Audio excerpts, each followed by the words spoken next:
Yeah. Boy, I've been waiting to talk to y'all. It's the coach. What we talking about today?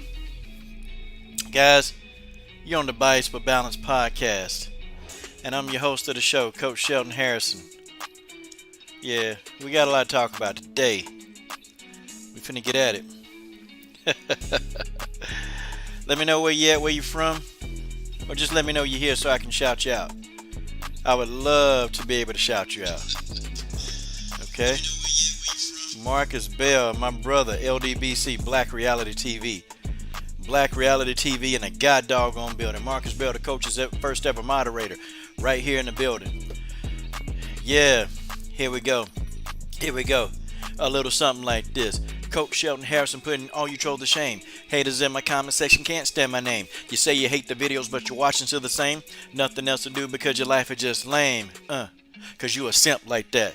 A wimp like that. So fat like that you a blimp like that. I don't give a piss. How you gonna explain this? Yo, forget what you think, cause this is my channel. Forget about your feelings, cause the truth is hard to handle. Tick to tick, tick to tick, tick tock.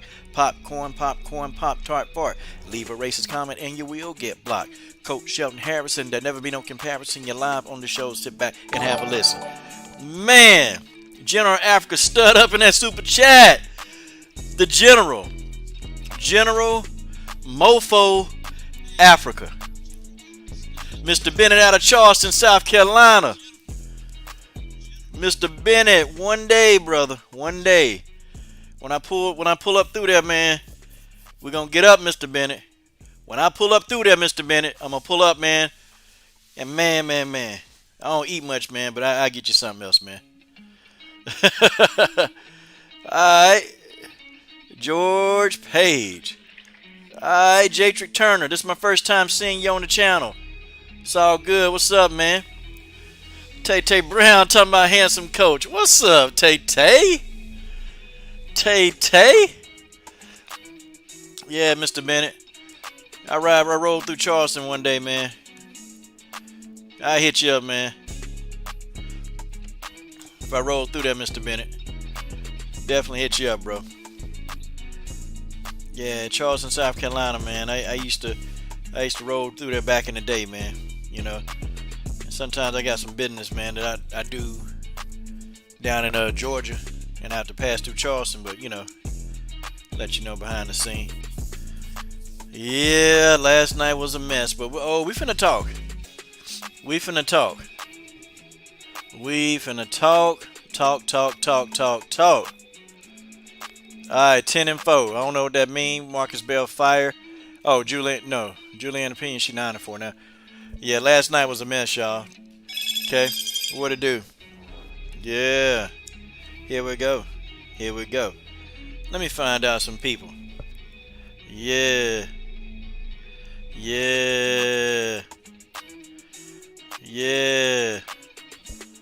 Hey guys, finna get an actor. I'm finna get an actor on the show. Yeah.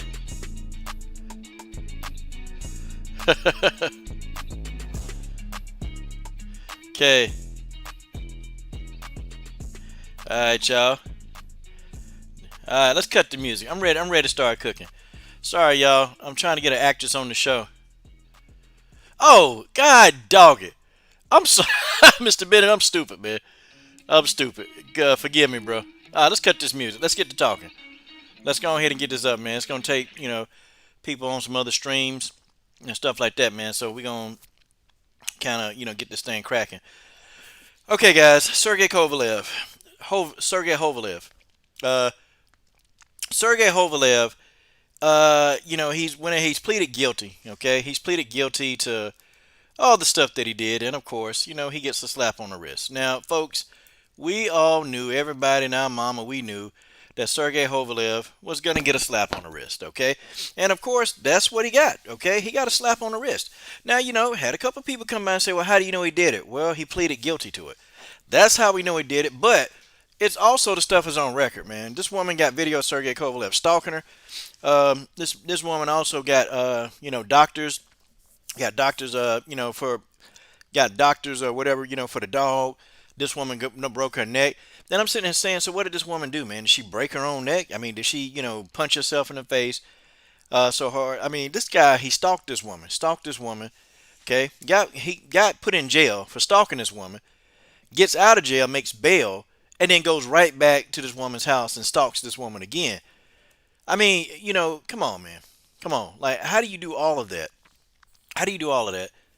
And, yet you're only getting 3 months probation. It's just crazy. Okay, 3 months probation? That's it. 3 months probation for all of that stuff. It's like him, Conor McGregor, they get away with a bunch of stuff. Okay, Platinum Mike Perry. Still hadn't gotten in trouble. No trouble for Platinum Mike Perry for the stuff that he's done.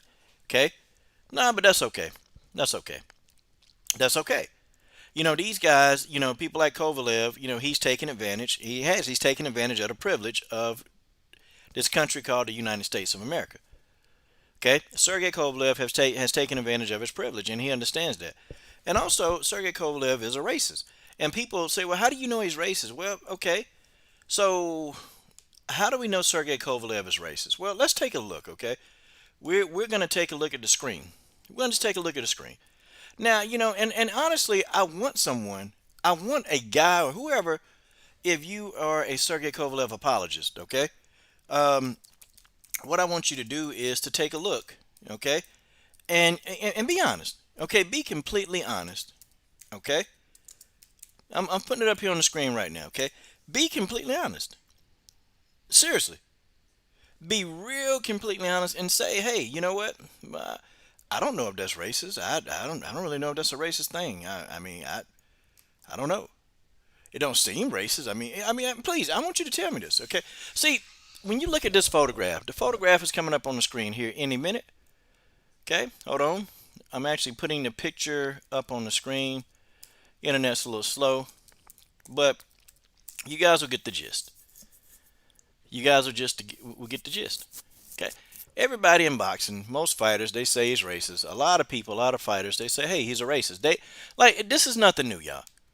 Okay, this is nothing new. This is nothing. When I tell y'all there's nothing new for Sergey Kovalev, it's nothing new. Okay, this man's always been a racist. This has always been his MO. Okay, but he's been allowed to get away with everything. And so, and I think Sergey Kovalev, came to America, realized, ooh, man, hey, this is America. I can get away with whatever I want to get away with. I can do what I want to people. I can, because, my privilege is going to protect me. My privilege. Okay, now there's the photograph. Now you guys tell me, okay, literally, let's look at this photograph. You guys tell me, is there anything racist about this photograph? Can anyone in the comment section tell me what's racist about this photograph? Come on. Come on. I know people can tell me. Come on, comment section. Can anybody tell me what the problem with this photograph is? Okay? Is there a problem? A direct problem with this particular photograph? Sure, you guys can see it. Of course you can. And everybody's being a little gun shy right now. I know. You should have read the title. Okay? So don't come in and get upset. Oh man, well he talking about this again. Listen, don't get upset. Don't get upset. Please don't get upset because you saw the title. Okay, you saw the title. You see who's in the video title. So you should know by now that this is how I get down. Okay? I don't care about you getting mad. I don't care about you getting upset. This is how I get down. Okay? So, of course, George, there's something wrong with the photograph. George, you don't even really follow boxing like that. You don't follow boxing like that, George Page, but of course you can see there's something wrong with the photograph. Okay? Those of you that don't have an idea, if you don't follow boxing, okay, and if you are a black man or a black woman, you can see exactly what the problem what the problem with this photograph is. You can see it. How do you not see it? How do you not see the problem? How do you not understand? Do y'all understand? I keep telling y'all that the problem in America is not race. It's racism. See, there's a difference. Because I don't have a problem with different races. I have a problem with racism. Okay? The problem in America isn't race, it's just racism. If the racism stops, do you know most of the problems in the United States, they stop? Okay, but as soon as you bring this stuff up, the first thing that apologists, what they want to do, okay? Now they can clearly see that this picture's racist. Okay, and I tell you, for those of y'all that you can't figure this out, okay? If you can't figure this out, if this is just well above your, well above your comprehension level, okay, I'm gonna give you the benefit of the doubt. I'm gonna give you the benefit of the doubt if your comprehension level can't handle this, okay? The problem here is that when you are talking to a black man, and when you use a monkey or an ape or an orangutan reference, in America, that is immediate. It's immediately racist, okay? No black person is going to actually see that. No black person is going to understand what you mean. We know what you mean, okay? When you make a monkey and a black person, they're synonymous with racism, okay? It is, okay? That's very synonymous with racism, and a black person, especially a black man, we're going to react very differently to this, okay? And guys, let me just be honest, okay? Non-blacks, you don't understand this. Non-blacks don't understand this. You don't understand it, you don't get it. And so that's why a lot of y'all leave a lot of stupid comments. That's why you leave the comments like, man, I don't see anything wrong with this. Yeah, because you're not black. You're not going to see what's wrong with this because you are not black, okay? And nobody is calling you this. Non-blacks, nobody's calling you an ape. Non-blacks, nobody's calling you a monkey. Non-blacks, nobody's calling you a orangutan. So this is an image, okay? So what he did was he put this photograph up because he was making fun of Adonis Stevenson. Okay, he's making fun of him. And he was calling him Adonis Chicken, and he was calling him all of this stuff, which, nobody had a problem with him calling him Adonis Chickenson. We didn't care about that. But Sergey Kovalev took it to a whole nother level. Okay? Took it to a whole nother level. And when he took it to that other level, we already knew. Okay? Man is racist. Okay? The man is completely racist. He's a racist. But what people did? Man, he just from Russia. He just from Russia. People don't really understand, that this is how they act in Russia. This is what they do in Russia. Okay? They don't understand. Russians don't truly understand how things are. So, he really didn't know that was racist, really. He didn't know that was racist, but, he puts the photograph of this man right here as a monkey. I mean, put it there. D. Harrison, no, Tay-Tay. My Cash App is on the screen, Tay-Tay. It's on the screen. Tay-Tay going in the Cash App. Okay, I see you, baby. I see you. Okay. Now, here's a picture of Adonis Stevenson. Now, Sergey Kovalev was trying to imply that Adonis Stevenson is a monkey. Okay, he was trying to imply that. He was trying to imply that, and let me put that up on the screen. D. Harrison. I don't know who D. Harrison is. D. Harrison must be a bad mofo. D. Harrison must be a bad mofo, boy. D. Harrison, what's up? Yeah, my name's D. Harrison. No, kidding, Tay-Tay. My name is Coach Shelton Harrison. There never be no comparison. That's me. Okay. All right, but anyway. Okay, Abel Mahari says, what's good, Coach? White supremacy and privilege allow Sergey Kovalev to get away with his evil acts. Yeah. Yeah, it does. Many Eastern and Central Europeans are racist. I don't know. I won't say all of them because I know some cool ones, but I definitely know that Sergey Kovalev is a racist, okay?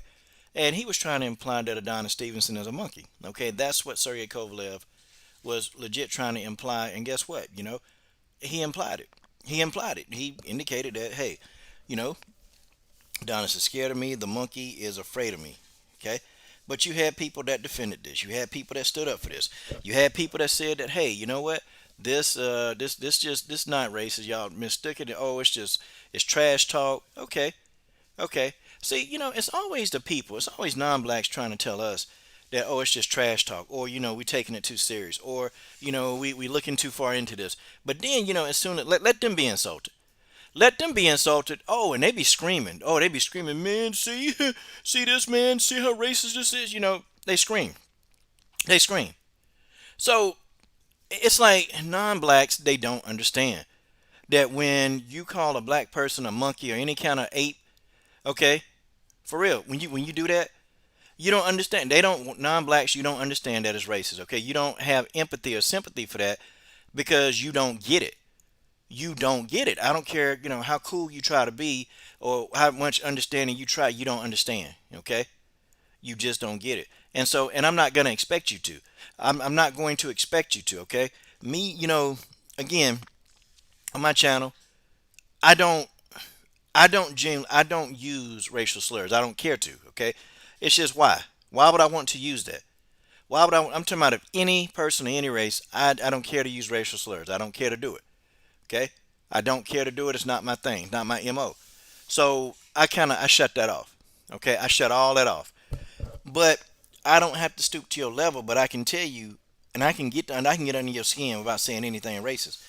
Because see, being racist, it's a mindset. Okay, it's a way of life for some people. And sometimes just non-blacks don't quite understand that. So when I get these goofy comments, and it's like, and then I'm gonna tell you what I hate is that when you try to tell somebody, look, listen, this kind of behavior, it's synonymous with racism. Black people don't like being referred to or being put in the same category as a monkey or an ape or an orangutan. That that's racist. But the non-black, they'll say, man, you just taking it too seriously. Like I had a Mexican guy say, I think you really overlooking the fact. And the Mexican guy said this. He said that the fact that he's from Russia and so he don't really understand what he's doing. Okay, okay.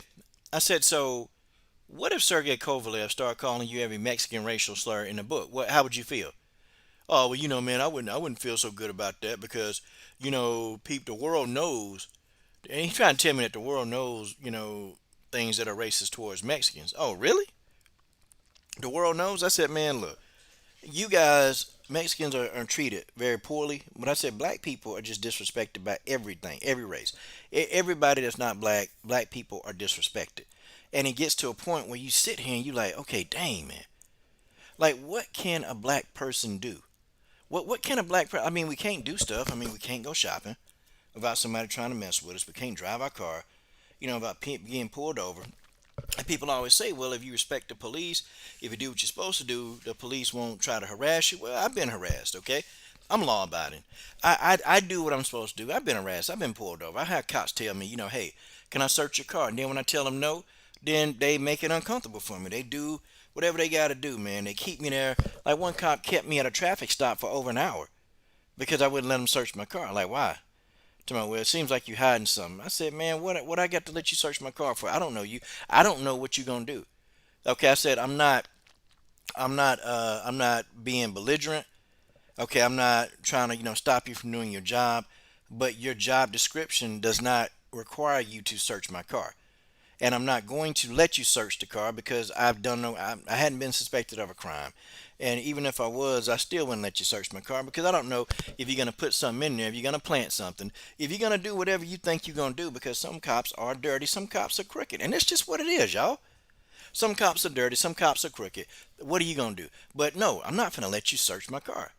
I'm not. Okay, you pulled me over. You already had an attitude, Now, why am I, me, the guy getting pulled over? Why do I have to de-escalate you? You supposed to be the cop trained in these situations.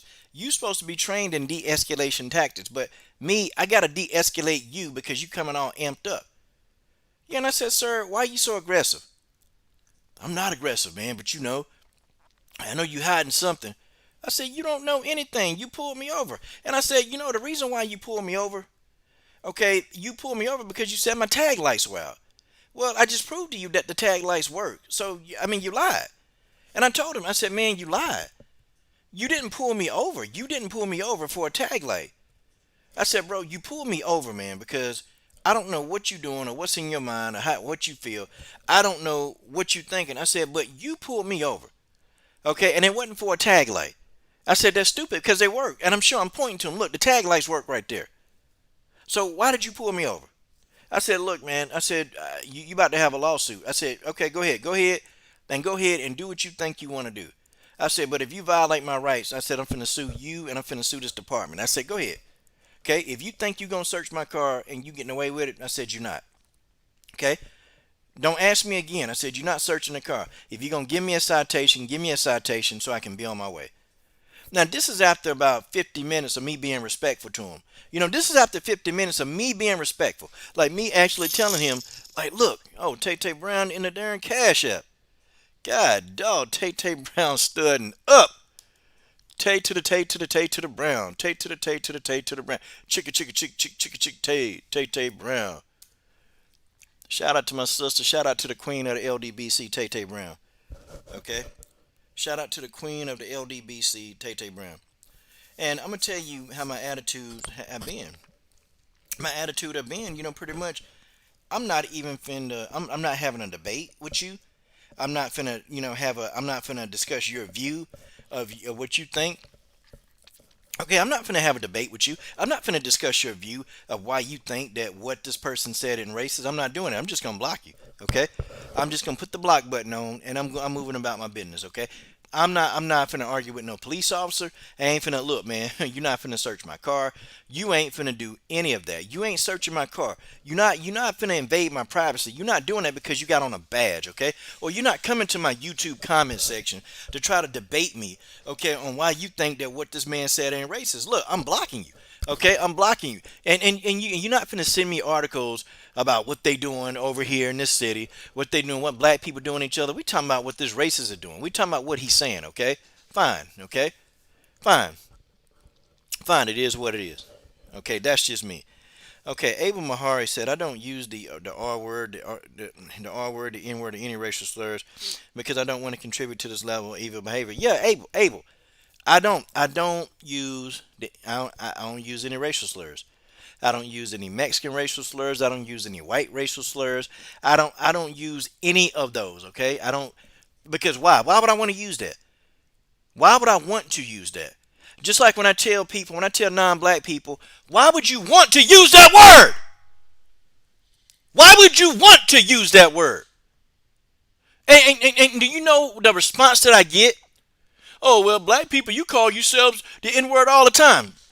Because when other black people tell each other, when other black people tell it to each other, when other black people say it, it's a form of endear. It's a form of endearment. And we've taken a negative word and turned it into a positive. And so now you guys want the word back. So y'all want the word back and you want to turn the word back into a negative. No. You can't have it both ways. You can't have it both ways. I get offended. If a white person or any non-black use the N-word in front of me, I'm offended. I'm offended. Okay? I'm completely offended, and it's time to fight. Those are fighting words. They're fighting words. When you decide to do that, okay, when you do that, you've pretty much made an enemy of me. There is no, hey man, we can talk this out. Once I know you racist, that's it. Okay, once I find that you are a racist, I don't mess with you. I don't mess with you.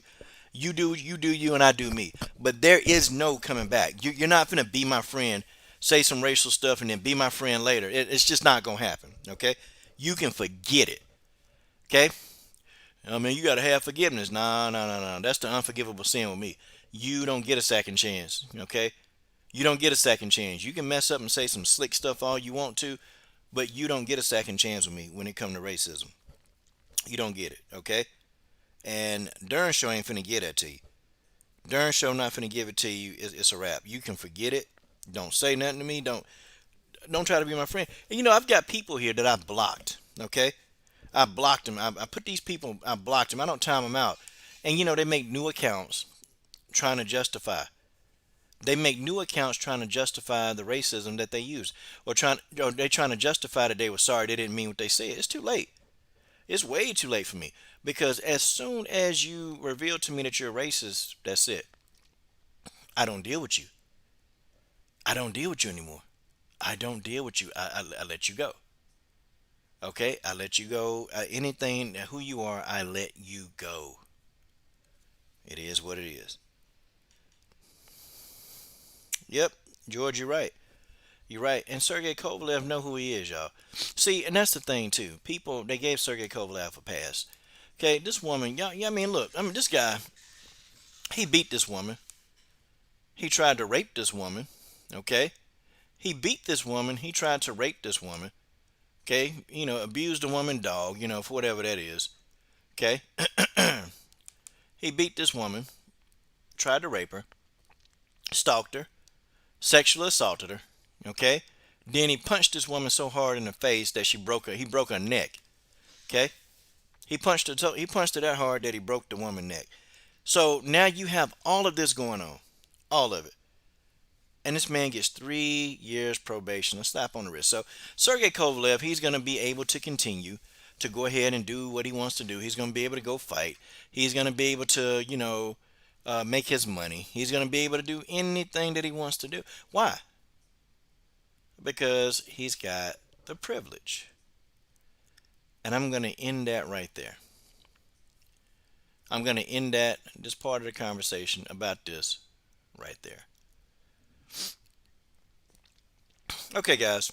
So Combo Breaker 99 and myself, this is a topic that him and we're going to be talking about all week. Okay, and I'm going to not say names, but I am going to call out some WMMA fighters. You see, people, let me explain something to y'all. Let me truly explain something to y'all about some of these WMMA fighters. Okay, do y'all really want to know the problem why you guys aren't well known?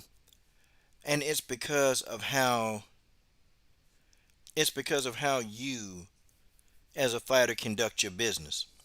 That's how. See, let me tell y'all something. Some of you fighters, you guys for some reason think that when you get to a certain level, you don't have to deal with the small channels. You don't have to deal with the small YouTube channels that roll with you when you were nobody. Okay, and right now, even most of y'all, you still nobody. You still nobody. Most of y'all people still don't know who the hell you are. Most of y'all, I mean, you're not anybody. Okay, and I'm not saying you've not done any accomplishments or you've made no. Okay, a lot of you've done a lot of great things in your life, but the reason why that a lot of you're not well known because you're not open minded. Okay, you're not open minded, and you guys don't really. Y'all don't F with a smaller YouTube channel. Y'all don't do it. Okay, like we help y'all. We talk about y'all. We put you on our platforms. And I'm gonna talk about me, okay? Now I won't include WMMA Addict because he don't really do interviews. He don't care to do those. That's not part of his, whatever he chooses to do. He just like to talk about the fight. That's it. Okay? So I won't include WMMA Addict. But I know me, BJ, Combo Breaker 99. Okay, you've got a couple other smaller channels, Evil Eddie. Okay, Evil Eddie.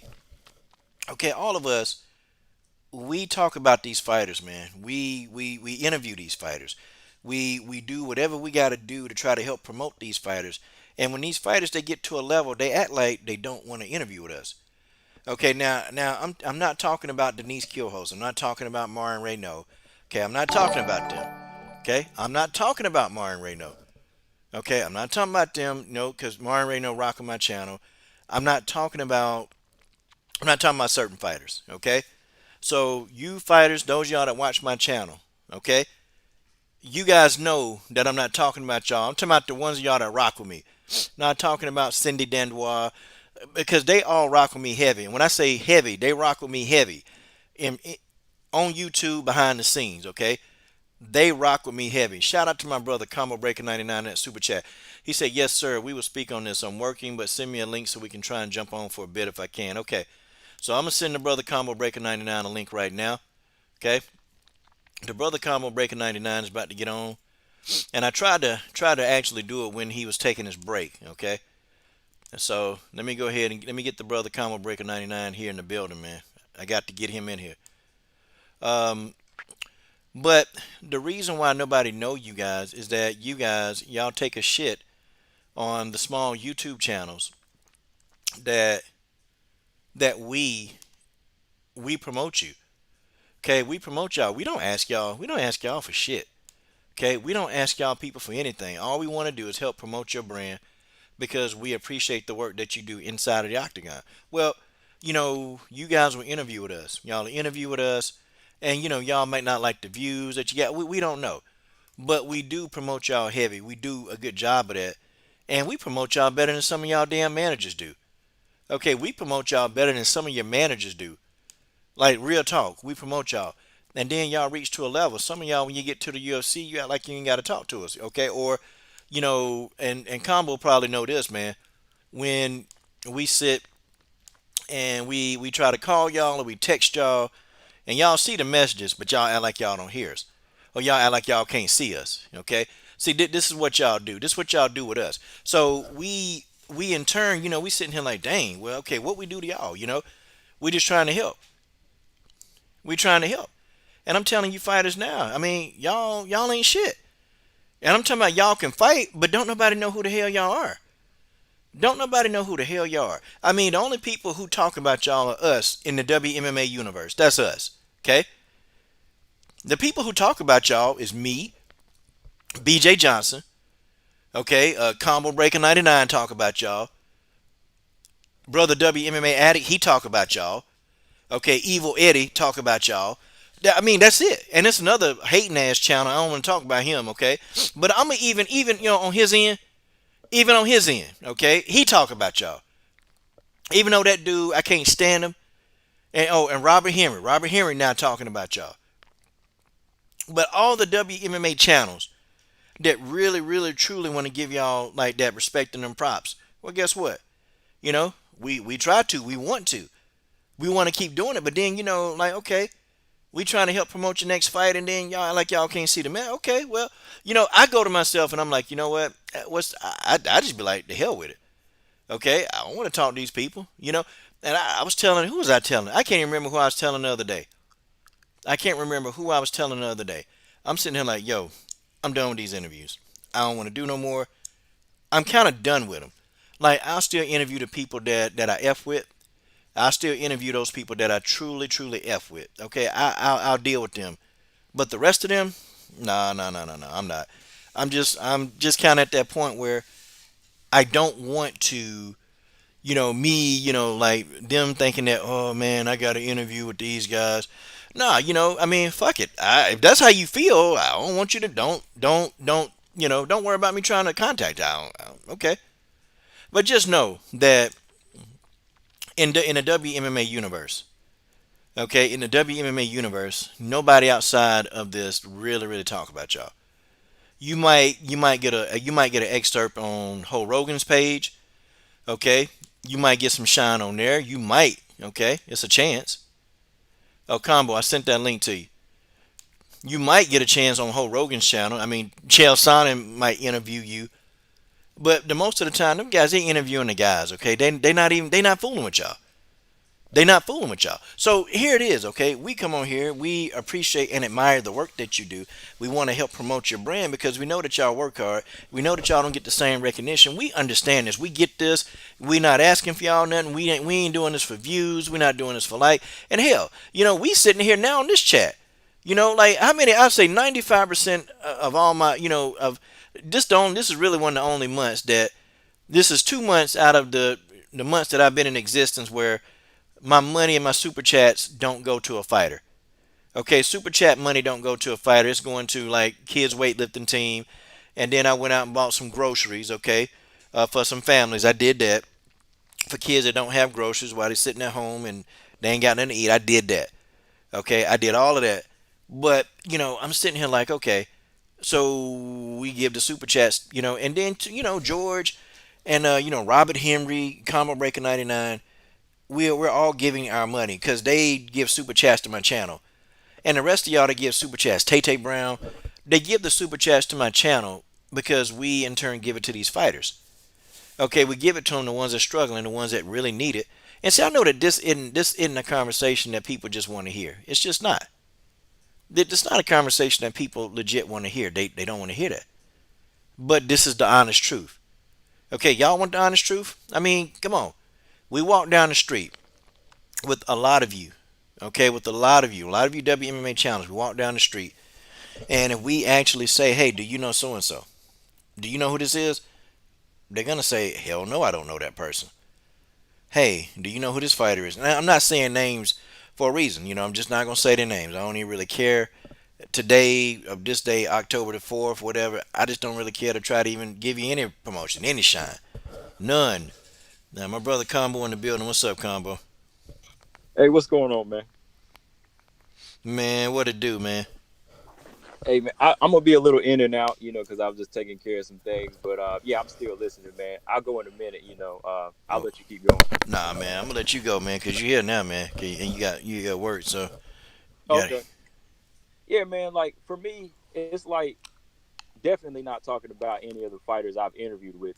Pretty much all of them, because they all pretty much stay in contact the same way. But I think as a whole, man, like their whole community, the women's MMA or fighters in general, they don't really how do you say it? They don't like appreciate the foundation of it. You know what I mean? Like all of the YouTubers as a whole, all of us pretty much really give them like the voice out there. I mean, they can think it's the Instagram followers, but like the Instagram followers only gonna really follow what's hot.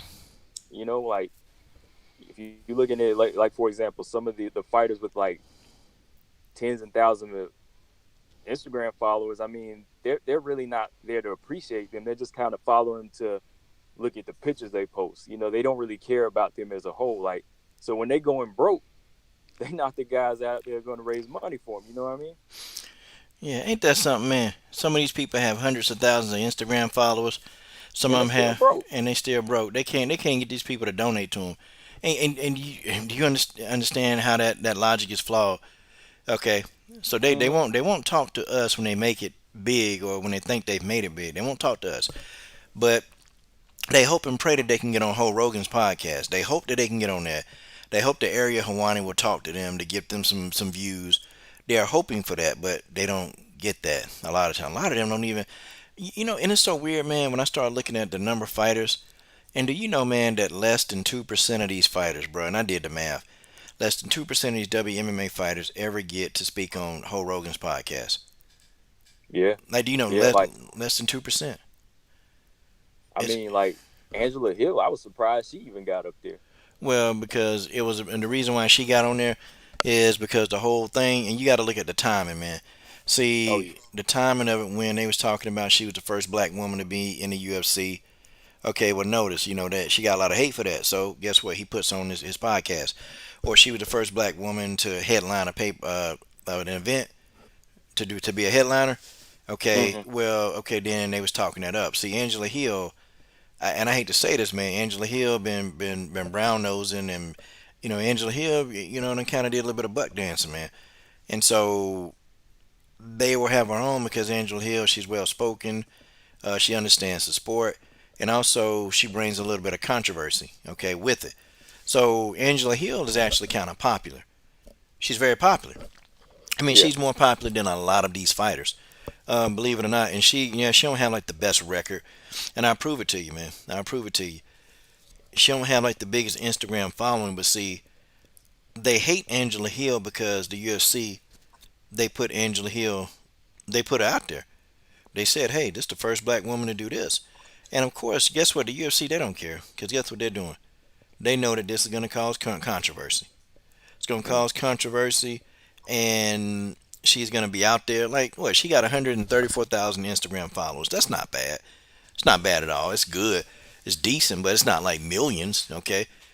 Right. But she brings controversy, and so many people want to hate her, even though she's married to a white husband. She definitely has a big diversity of friends. Angela Hill is that person that you can't really. You can come at me and say, "Oh man, well he's only for he's pro black, man." Angela Hill not necessarily pro black. She understands black issues, but she's not pro black. hmm So she can get into that arena. She can.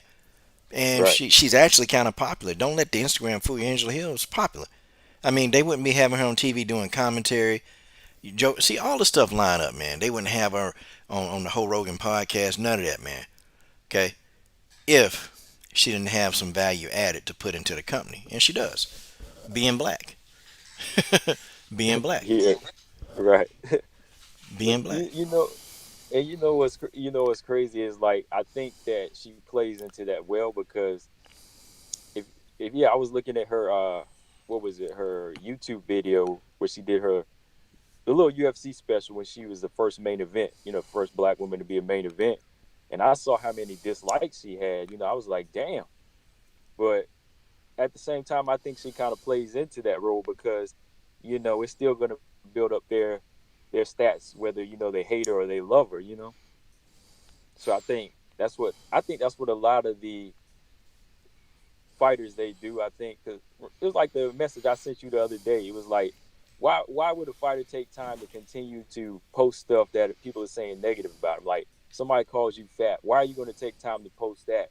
But you're not going to answer somebody back when they want to set like a business move up with you. Why do you take time to keep acknowledging the negative stuff? Like somebody calls you fat, you're not fat. Then why are you taking the time to post that?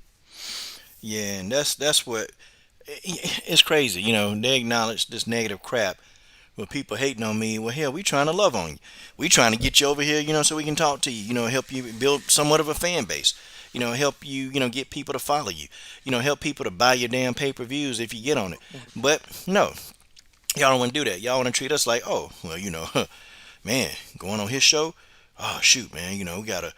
Oh man, yeah, well, man, I ain't got time for that. I ain't got time.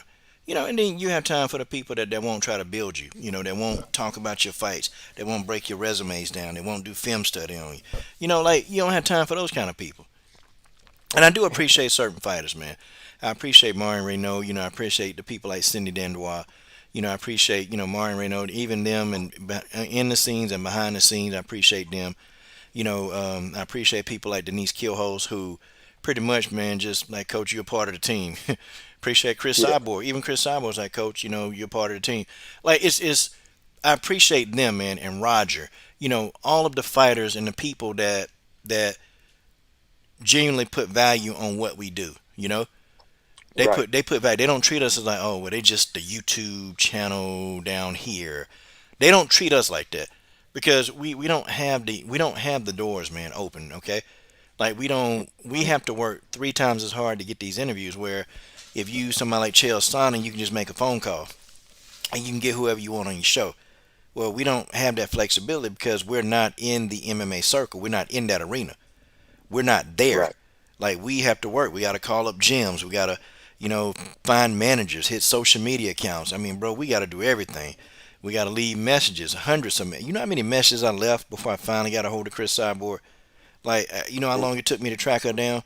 Like, do you know How how long? long? Man, it took me damn near a year, 12 months of just leaving messages, being consistent. Okay, I'm talking being consistent, finding people that knew Chris Cyborg, people that she used to train with, people that used to manage her. Like, brother, I did work, man.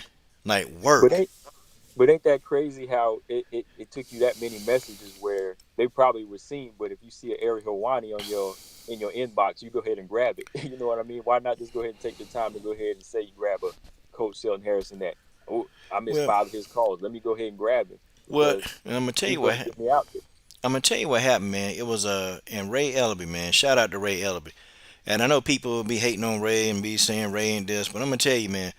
Ray Ellaby happened to get a message. Somebody gave it to him, and Ray was like, Hmm. "Oh, I know who this is. Yeah, man, we got to get back to this guy." That was Ray Ellaby. Like Ray was like, "Yo, yeah, yeah, we got to get back to this dude.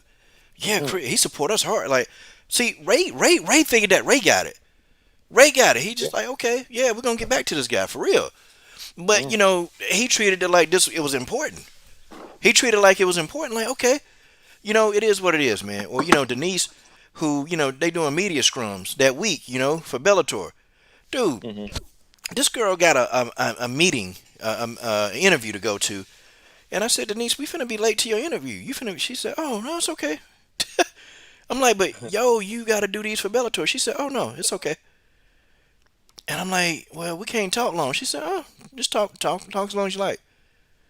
But yo, I'm like, these are obligations. These are media obligations in her contract that you have to do these. Dude, Hmm.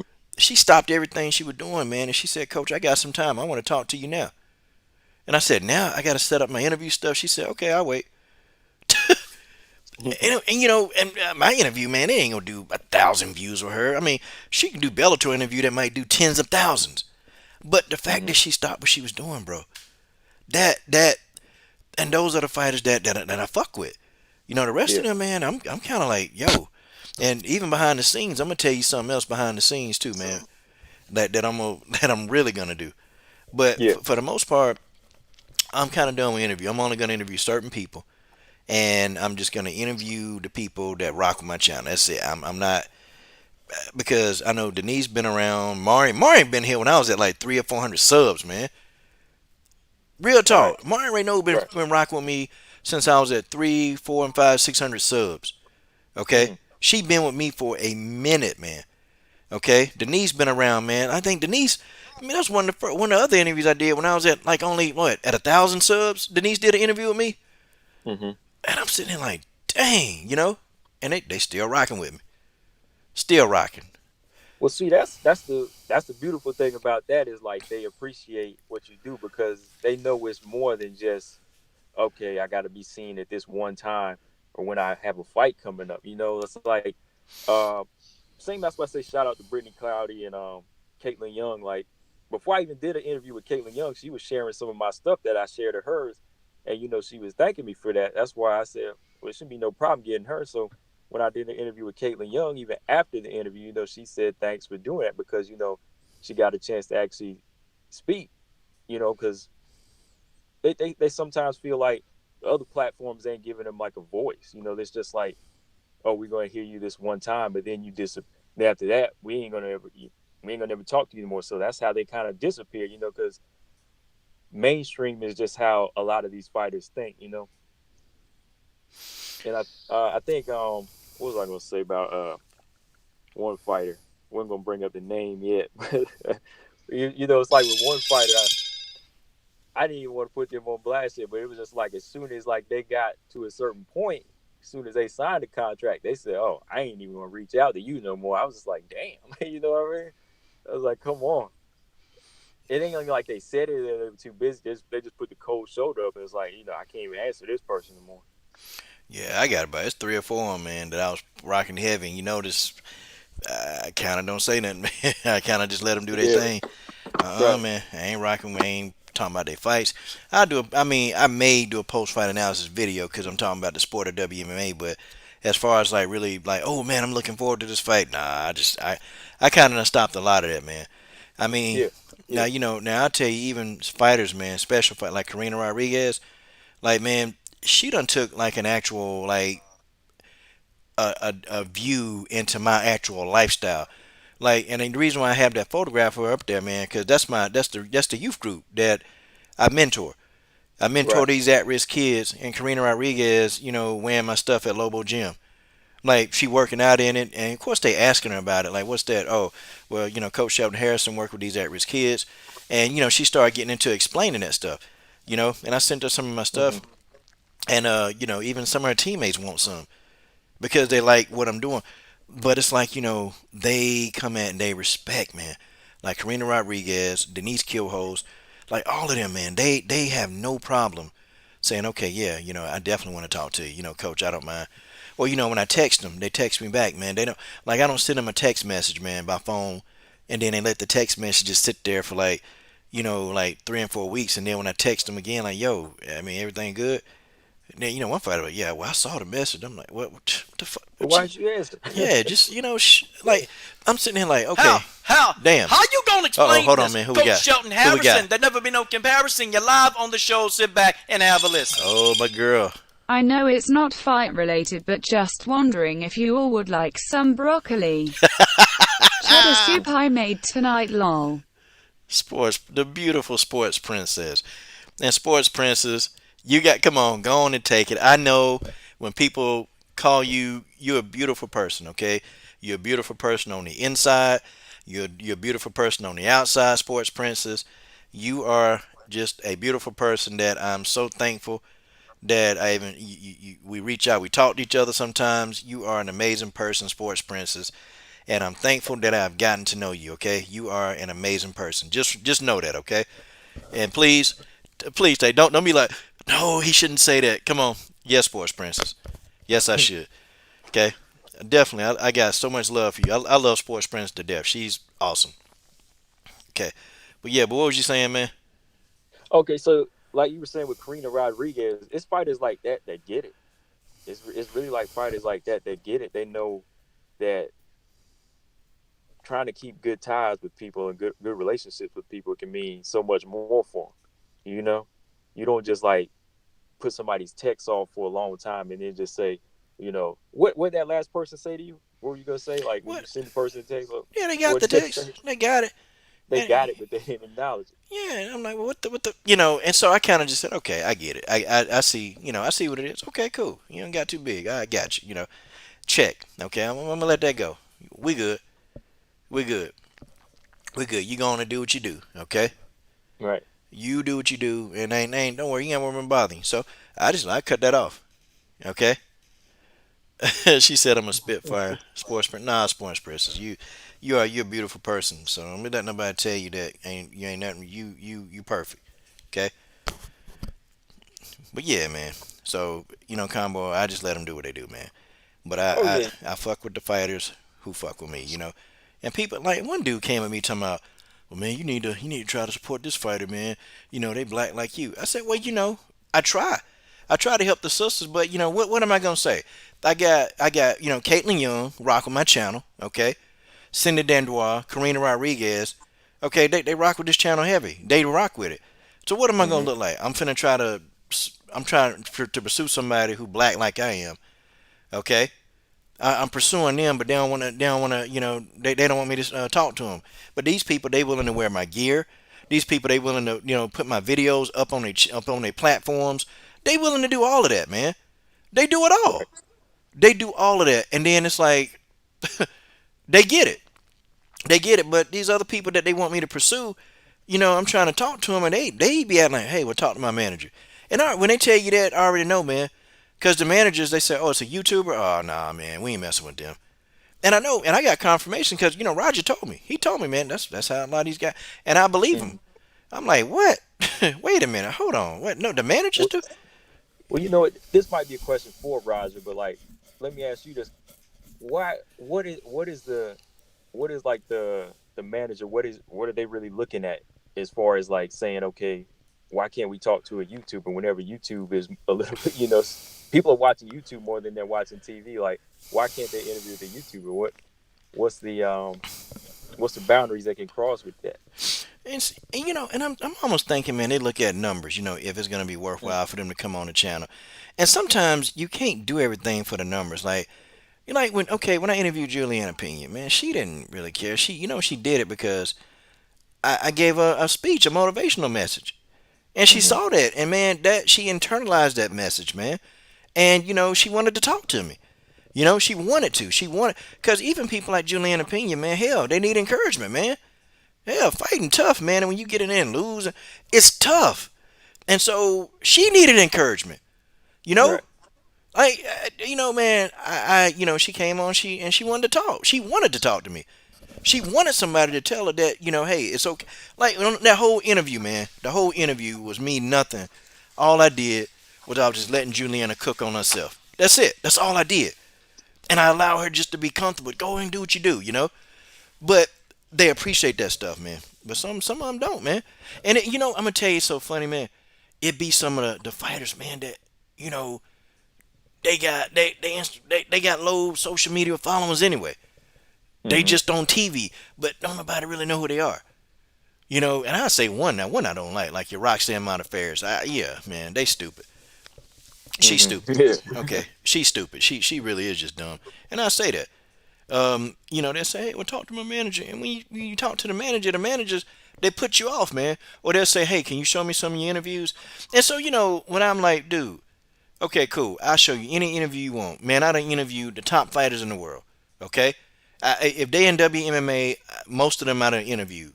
So, you don't have an excuse. But some of them, I'm going to tell you what they do. They'll be like, well, like, we want to interview you. We can't, well, nah, we're going to decline. And I'm like, so it was okay for Chris Cyborg and Valentina. Wait a minute, but you? Wait, what is it? Oh, okay, some of my viewpoints. Oh, okay, some of what I stand for. Okay, I got it. Cool. That's it. That's all you got to say. That's all you got to say. Just say you don't like what I stand for. Just say you don't like that I'm pro-black. Just say you don't like that I'm outspoken. Tell me that. They tell me that, and okay, and I get that. I get it. Okay? Right. But at the same time, ain't nobody talking about your fighter. Ain't nobody calling you, reaching out to, hey, can I do an interview with your fighter? Not really. They're not really doing that on a regular basis. But the YouTubers are. The small YouTube channels, we are reaching out to y'all. because we like what your fighters do. But some managers, man, they stupid. They just Yeah. stupid. So I'm with you, And man. for me, it's like in the when I do when I do my channel, I do interviews. It's not to like be famous for me. It's like to help their fighters out. You know what I mean? That's what I'm saying. Like people really need to see what some of these fighters are doing and appreciate that, because I mean I'm not trying to brag at them, but I'm in a better financial situation than the majority of these women fighters. So it's like I'm not like I said, I'm not trying to be funny, but it's true. Because why are you posting? You got people posting up your check, your not your check, but your actual bank account saying, I got $17 in it. You got more Instagram followers than you got dollars in your account, so maybe you're doing something wrong. Or you can't get, you can't even get those people to even, all these, you can't even get all of them to give you $1 to make your bill. They ain't gonna do it. They ain't gonna do Mm-hmm. it. And then these be the same people that criticize Cindy Dandois for doing the OnlyFans. Well, I tell you now, look, Cindy Dandois got her bread. She got her bread off that OnlyFans. Cindy Dandois can pay her bills and feed her kids with them OnlyFans. Okay?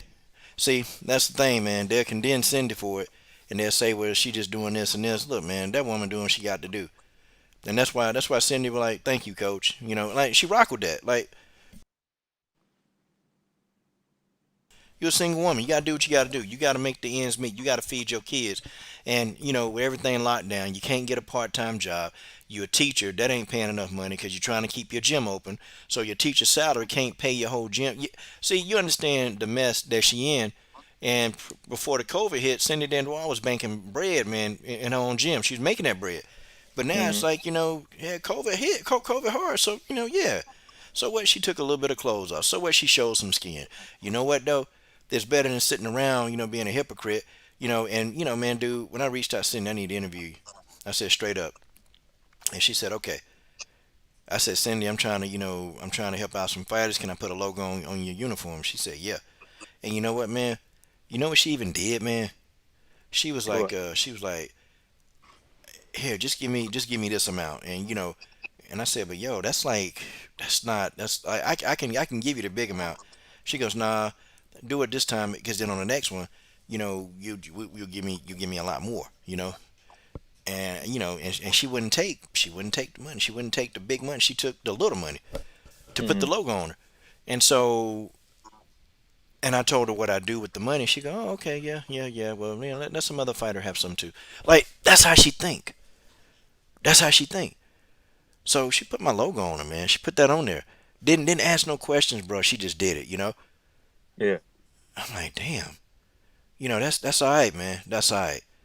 And so when she asked me, a couple things behind the scene, I ain't gonna say, when she asked me like some really like advice type stuff, I'm like, yo, you ought to do this. And she making that bread, bro. She making some bread. I mean, that's the stuff I appreciate, because those are the fighters that get it. Like Cindy, Karina Rodriguez, they get it, man. It's like I think you see the difference in morals with some fighters. Some fighters going to say, okay, I want to be signed to the UFC. I want to be this popular. But then they forget about, where am I going to get money from? They think having more Instagram followers and just having a contract to the UFC is it. They really don't know how to have business ties on their own and really appreciate people behind the scenes. You know what I mean? Because like people behind the scenes are what's going to boost you up. Because those followers that you got, they're not going to follow you when you're cut from the USC or what. Nah, and Cindy did it. See, she was smart. People nowadays just don't want to give you money because of who you are. People don't want to do that. Okay? No. People won't come out of their pocket for $1. Okay? You got to give them something. Like, use this as an example, man. When people super chat my channel, okay? Somewhere, something that I said, maybe that they can understand, they affected their life. And, and of course I have other MMA channels. Oh, man, he just get on there to get these super chats. And, and I already know when they say that dumb shit, I already know that they just, they mad because they ain't getting it, Right. But I've said something that probably may have said something to you where it resonated within your soul. and you felt compelled and you felt just like, hey, you know what? Let me go ahead and just give because I know what he's doing. So it resonated with you. So you did it. Hmm. Okay. Yeah. Whereas Sidney Dandois was like, yo, I got stuff I got to do. And she knew you got to give something, man. You have to give something of value to people to where they just want to give it to you. Like they want to give. Like if I'm just sitting here saying, give it to me. Well, some people will do it, but some people want something in return. They just don't want. So I'm like, well, hey, can I pay you to put my logo on your uniform? It makes sense. It makes sense. So Cindy took that same logic and she said, oh, okay, so y'all got money, but I got to get this money out y'all. Yeah, that's what she did. OnlyFans. They feel like they're getting something. Yeah. They feel like they're getting something of value. So of course they're gonna give the money. Now the money is legit. Okay. Now she getting the money. See, she getting the money out of their pockets. Where you got other fighters sitting there. Oh, I need this, but no, they're not gonna give you that. Even a simp, legit. If he feel like you're not talking to him, he's not gonna give you his money. Cindy Dandois has masterminded. Okay. She's learned how to generate income off of simps. That's what she's done. Yeah. Yeah. And she knows she got a lot of simps on her channel. So guess what? Now she taking their money all the way to the bank. All the way to the bank. You ought to see how many people she got following her, man. So many people following this girl on Instagram. And now she got them on OnlyFans. Like she got like a third of them following her. A third of her followers. Look. And I don't like counting nobody bags, but look. Let me explain something to y'all. See, let me tell y'all how business work. Okay? Tell y'all how this business work. I'm gonna look at her Instagram now, and I said about a third. Okay, I roll with her on OnlyFans, but let me see. I haven't been up there yet. Yeah. Okay, Cindy got 81,000 followers on Instagram. Okay, now you go to OnlyFans, a tenth or a third, dude. Even a tenth of her followers, that's 8,000 people. You don't think that's a bag? Shoot, that's a bag. Then you got to think, 8,000 people plus how much ever she charges a month each member. Man, You don't think? Look, okay, you can, and look, this is what it is, man. You can pay $16 a month. Okay, you can pay $43.17 for 3 months. You can pay like for all 12 months. You can pay $143 for all 12 months. So look, that's it. So can you imagine, bro, if she got, let's say, just even 100 people on her channel, 100 paying $1,043 for even 100 people, bro. That's almost 15 grand. You see what I'm saying? And she got maybe even 1,000 of those people, and I know she got more than 1,000 people, bro, on her OnlyFans. Cindy Denroy's making a bag. She's making a serious bag on OnlyFans. But that's what you got to do. People not just gonna give you the money because they like you. They gonna give it to you because they want something in return. right. Even a simp understand this logic. Even a damn simp know that you can't get something for nothing. Okay, they'll wine and dine you, but at the end, what do a simp want? They want your love and affection. And Cindy said, nope, I'm finna get this money out of these people. And that's what the hell she did. That's what the hell she did. Okay, Robert Henry in that super chat, he said, LDMMAC fan page, 250 soldiers, strong and growing. Man, yeah, Robert Henry moderating the hell out of that page. Okay, my boy Daniel Jenkins do a little bit, but nah, man, Robert Henry the dude. Jason Rose started it. Robert Henry, man, Robert Henry, we got to figure out something on that page though, man, where you can, where these people can donate to you, man, on the page or something. I got to figure it out, man. I had to figure out something, man. I don't think I ever been on yet to say this, but man, Robert be killing me, man. He be cracking me the hell up, man. Oh yeah, on his YouTube channel. Yeah, just like shout out to BJ, but I mean, damn, man, he was trying to rip him a new one, man. On one video. He be tearing BJ up, man. I be like, God dang. Oh man, yeah, he was. But BJ a soldier though, man. BJ be like, okay, yeah. I like BJ because he'll come back, man. I don't agree with BJ got a chin. He got a chin on it. BJ got a beard, man. I don't be agreeing with BJ. I don't be agreeing with him on none of that stuff. But God, dog, BJ got a beard on him. And BJ be right there, boy. BJ be giving it out. But yeah, Man. but for some of these, But I got a yeah, few more minutes with you, Coach. I just want to ask you one more thing, yeah, man. bro. Like, what do you say to like the women fighters out there that saying like they're not making a lot of money and they're not being recognized? Like, what do you say to them then? Like, if they're the ones that aren't really like reaching out to like social media and like YouTube. See, this right here this information need to be on Patreon because I Okay, really be we'll say no. this intro. We'll give them this gem right here because sometimes people say I ask some complex questions, but we'll give them this one for free. All right, I'm gonna give them a small one, man. What they need to do, they really need to hit me up, man. I ain't gonna even lie. They need to hit me up because, okay, I ain't gonna say who, but I had some fighters hit me up on behind the scenes, and look, this what you ought to. This is what I would do. One PowerPoint, that's all. Give it. First of all, I'm gonna give you one. It's called marketability. You have to use what you got to get what you want. You have to use what you got. This is business. Okay, this business. And I'm telling you, as a man, heterosexual, what I want. This is business. Okay, this ain't you can't look at this as like, well, I'm selling my soul, I'm selling my body. No. This is a business. Okay, this is a business. And see, you can do something that the men can't do. You can definitely do something that you can make a bag that men can't make, but you got to be willing to go on and do it and take the heat. It's I tell you this, man. I tell you behind the scenes it's a couple of and I ain't say nothing about this. Said nothing about it, but I told them, look, this is what you got to do. You got followers, and your followers, they like you. They like you, every bit of you, every part of you. I said you need to market that, and I leave it at that. But I definitely, I know people been saying, Coach, please do Patreon, please. That'll be something. That's because I ain't finna get that to them for free, man. Because it worked. No. It worked. Yeah. And I've had 3 WMMA fighters do this, and guess what? They got a bag. Right. Yeah. They got a bag. I'm just saying they got a bag, and I'm telling you what we want to see, what we want to see, what we want to hear you say. We want all of the above. And look, you ain't even got to go against your moral code of ethics. You ain't got to do it because you're already doing it right now. You're doing it for free. You just don't know you're doing it. You're doing it for free. Right. Everything that I'm telling you, and this one fighter, she couldn't get it. I'm like, baby, look, everything you're doing right now is free. Okay. Now, that's cool. You like charity. You like charity cases. That's cool.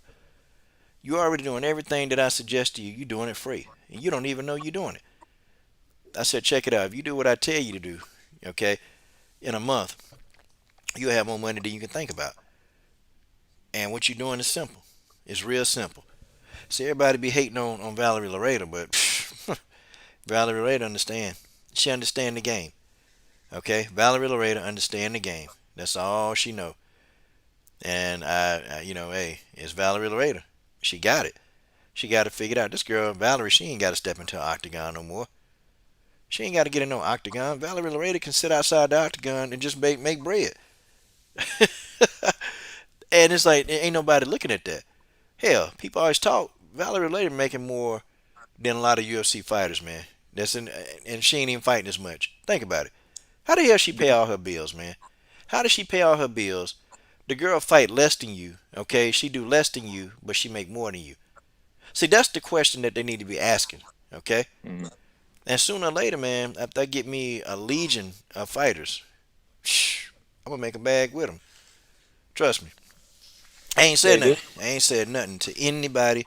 I ain't going to say who I've been talking to. I mean, I talk to you behind the scenes, but I ain't saying nothing, okay? And maybe some people wouldn't approve of this. Maybe they wouldn't. I don't know. But it works. It's something that they get them a bag. George Page, you could do the same thing with your bodybuilding community. I mean, bruh, the money is there to be made, okay? All I got to say, the money is there to be made. You look at your followers, you divide that by 10. That's all. That's what I tell them. Look at your followers and divide it by 10. And tell me, if you charge them this amount, how much money could you make? They be like, oh man, that's a lot of money. I'm like, exactly. So what's stopping you? What, pride? What? So your pride gonna stop you from making it? No, your pride is what's gonna stop you from making money. But your intelligence is gonna get you paid. That's the gem I'm dropping for him. But we ain't finna go into detail. I tell you behind the scenes though. Oh yeah, definitely. Yeah, that was that's all they needed. Because my thing is too, like what you said is as far as like them already kind of giving so much away for free. I mean, it's true. I mean, you put your whole life on Instagram, you know, Facebook and Snapchat. Facebook. You know, you're giving people all these TikTok accounts and whatever. I'm getting too old to even mess with that now, TikTok. But they get on that, and it's like you're giving people your whole life, and you acting a fool on camera anyway. But my thing is like, you know how to gain followers, but you don't know how to gain money. So it's still like a line they're not finding. Like they know how to pull in hundred thousands of people, you know. But then after that, there's like, where's the money at? I'm broke. I don't have this. I have that. But I mean, what you said should guide them somewhere, you know, just off of one PowerPoint. So Because they own managers, man. They own managers don't even know. See, and that's the thing, man. I understand the hustle, okay? I understand the hustle. Everything that I do, it works, okay? Everything that I do when it comes to side hustles, it works. And this another side hustle right here. And I tell you, man, you know, behind the scenes, definitely this side hustle right here is lucrative. Okay, I can't. Whew, man, I had to drop. I'm gonna drop a real live Patreon vid on this stuff, man, and really tell you. But I'm gonna talk to you behind the scenes. Okay, you and me, we gonna talk. Matter of fact, we're gonna talk when you get off work. We gonna talk, bro. Today, for sure. because I want to tell you about this bag because it's real. And then even me, Robert here, a lot of us, man, we start really getting this thing going because I ain't told nobody. I ain't told a soul. I ain't even told General Africa, and that's my boy. I ain't even told him. That's how secretive I've been about this. Mm. But see, and hey man, my boy BW right here said Instagram and Facebook already sell your private info about your personal life if you're using it. You may as well make some money off of it. Yeah, fighters, they on Instagram and they don't know how to make no money. Look, Conor McGregor got millions of followers. He know how to make money off of it. See, it's smart. Floyd Mayweather, they got tens of millions of followers. They make money off Instagram. They make money off Facebook. They make money off Twitter. They make money off all three platforms. Go look at all three of their platforms. They got a link to some merchandise. Now, they understand business. They know that, hey, okay, if I take a tenth of my followers, they're going to buy some merch daily. Mm-hmm. Conor McGregor, Floyd Mayweather, even Holly Holm. Holly Holm don't have merch sales on her Instagram or whatever. But if she would even think to do, well, okay, I ain't going to get that out. If they would think like Conor and Floyd, they never have to work. When Conor McGregor stopped fighting, man, he ain't got to worry about no money. Okay, because if a tenth of his people are on, buying his merch, think about it, man. A tenth of your people buying whatever you sell. Okay, if you got 30 million followers, where 3 million buying your stuff daily or monthly, That's retirement right there. would you have to work again? Not really. Yeah, that's it. Not really. But in WMMA, if you sell shirts and stuff, nobody's gonna buy that. Okay, nobody. You'll have some people, but you might have like maybe 100th of your followers buy the stuff, and that's not a bag. Okay, or maybe even 1,000. You divide your followers by 1,000. I got a math. Look, man, when I told you I spun a math formula to these three fighters, I spun it to them, and I said, "This is what you do. This is what you can make." I said, "Let's make a bag. Let's make some money." Okay. One of them was like, "Nah, coach, I don't know. This don't sound right." The other two were like, "Yeah." Yeah. And they making some money. They making their money. And you know what? You know what it is? They use their common sense. They use their brain. They use exactly what they got. And that's how you make this money. That's how people know you. That's how people get to know you. Okay? That's how they get to know who you are. See, the thing of it is, nobody know who they are. So how you gonna make money if nobody know who you are? And then too, doing an interview is one part of this, man. Doing an interview is one part.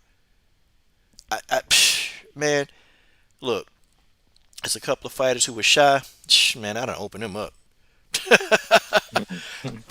But for what? You know, I'm trying to be what's right for WMMA.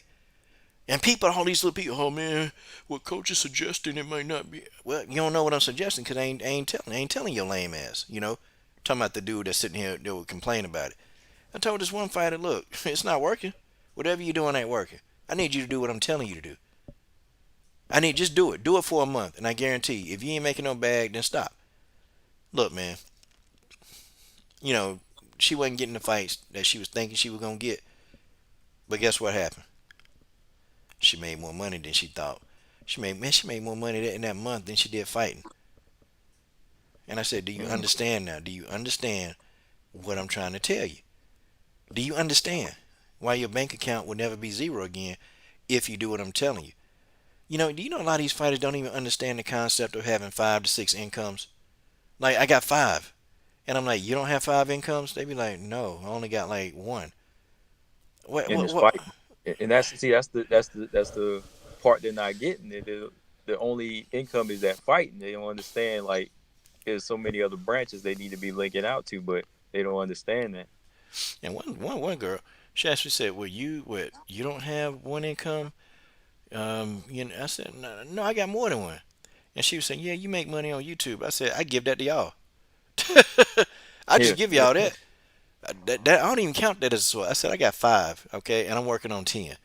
I got 5 streams of income. I'm working on 10, okay.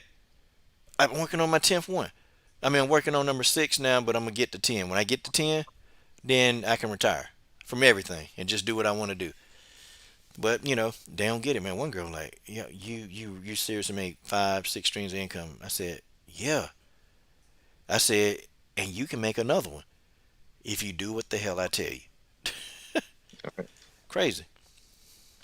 Yeah, man. But we talking today, man. We're gonna talk behind the scenes, bro. You and me, we talking about this. I'm gonna roll it out because I done rolled out a couple things at work. I know General Africa doing one thing. We're doing one thing together. Um, and it's actually doing good. Like it's doing good. Mm-hmm. But that's all the gym they get, man. Cause anything else, man, we gotta I ain't telling them nothing else.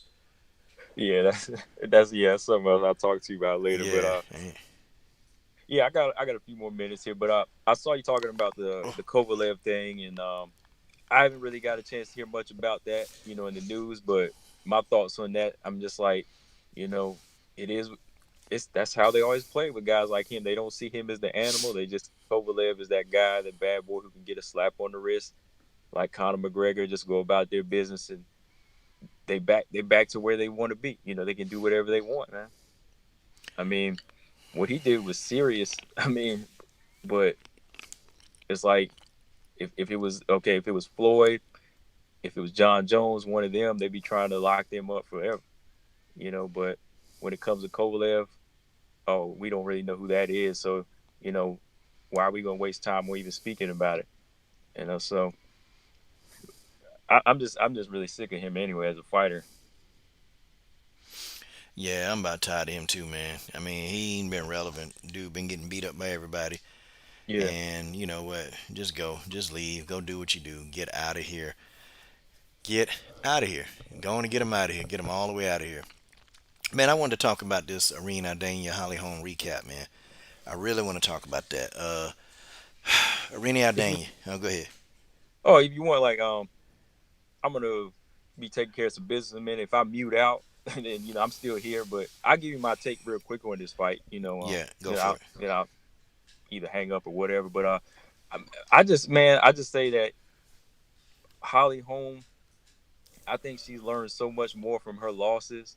I think they were more valuable to her than Irene Aldana's last 4 victories. I know people might think that's crazy, but I think all those losses that Holly got gave her more experience than what Irene Aldana's wins could do for her. That's why when she went in there, Irene Aldana thought she was on a level where she could actually compete with Holly Holm. But Holly Holm done learned some things. Holly Holm said, I'm not taking these crazy chances anymore. I can just, handle whatever Irene brings me because I've been on this level for so long, whether I won or lost. And it just showed in the footwork. For 5 rounds, she could never get the point of trying to stalk and cut the octagon off in this fight. So Holly Holm had an easy night. You know, Holly Holm could just do whatever she wants because Irene Aldana really exposed herself as far as not being able to apply effective pressure in this fight. And if she couldn't cut the distance off, then there's not going to be any good counter punching from her. You know, she's not going to put punches together because she can't even take the legs away from Holly Holm in this fight. So I just really think that Irene Aldana's last few wins, you know, it's a solid win against Ketlin Vieira, but you know that's not really going to prepare you for what Holly Holm is going to give you because you know I know a lot of people don't like Holly. Like I said, I would have liked to see Irene win this fight, but it just really wasn't going to happen. That's why I did pick Holly Holm to win this fight because I think her experience level is still better than Irene's. It's probably going to stay that way till she retires. Yeah, I think Irene. I think that her problems came from cutting off the octagon, because I don't even think it's like actually landing punches, because Holly Holm can actually be hit, and that's the thing. Yeah. And Holly Holm, I don't think, I'm gonna just be honest, man. I think this is the same Holly Holm. This is just the Holly Holm that knew. This is a Holly Holm that knew that the person in front of her wasn't on her level. That's what she knew, because I saw her do the same combination that ended with a leg kick. I saw that. Like people like Valentina, Amanda, and Chris, they, even Misha Tate, they could pick up on that. They knew how to defend that, you know. And also the fighters that I just mentioned, they knew how to cut the octagon off. Whereas when you're following somebody that can strike and that's fast, like Holly Holm, and you can't cut off the octagon, they're gonna tear you up. See, Chris and Valentina and all of them, they limited Holly's movement. They made it so that Holly Holm couldn't do some of those things, so Holly Holm would back up.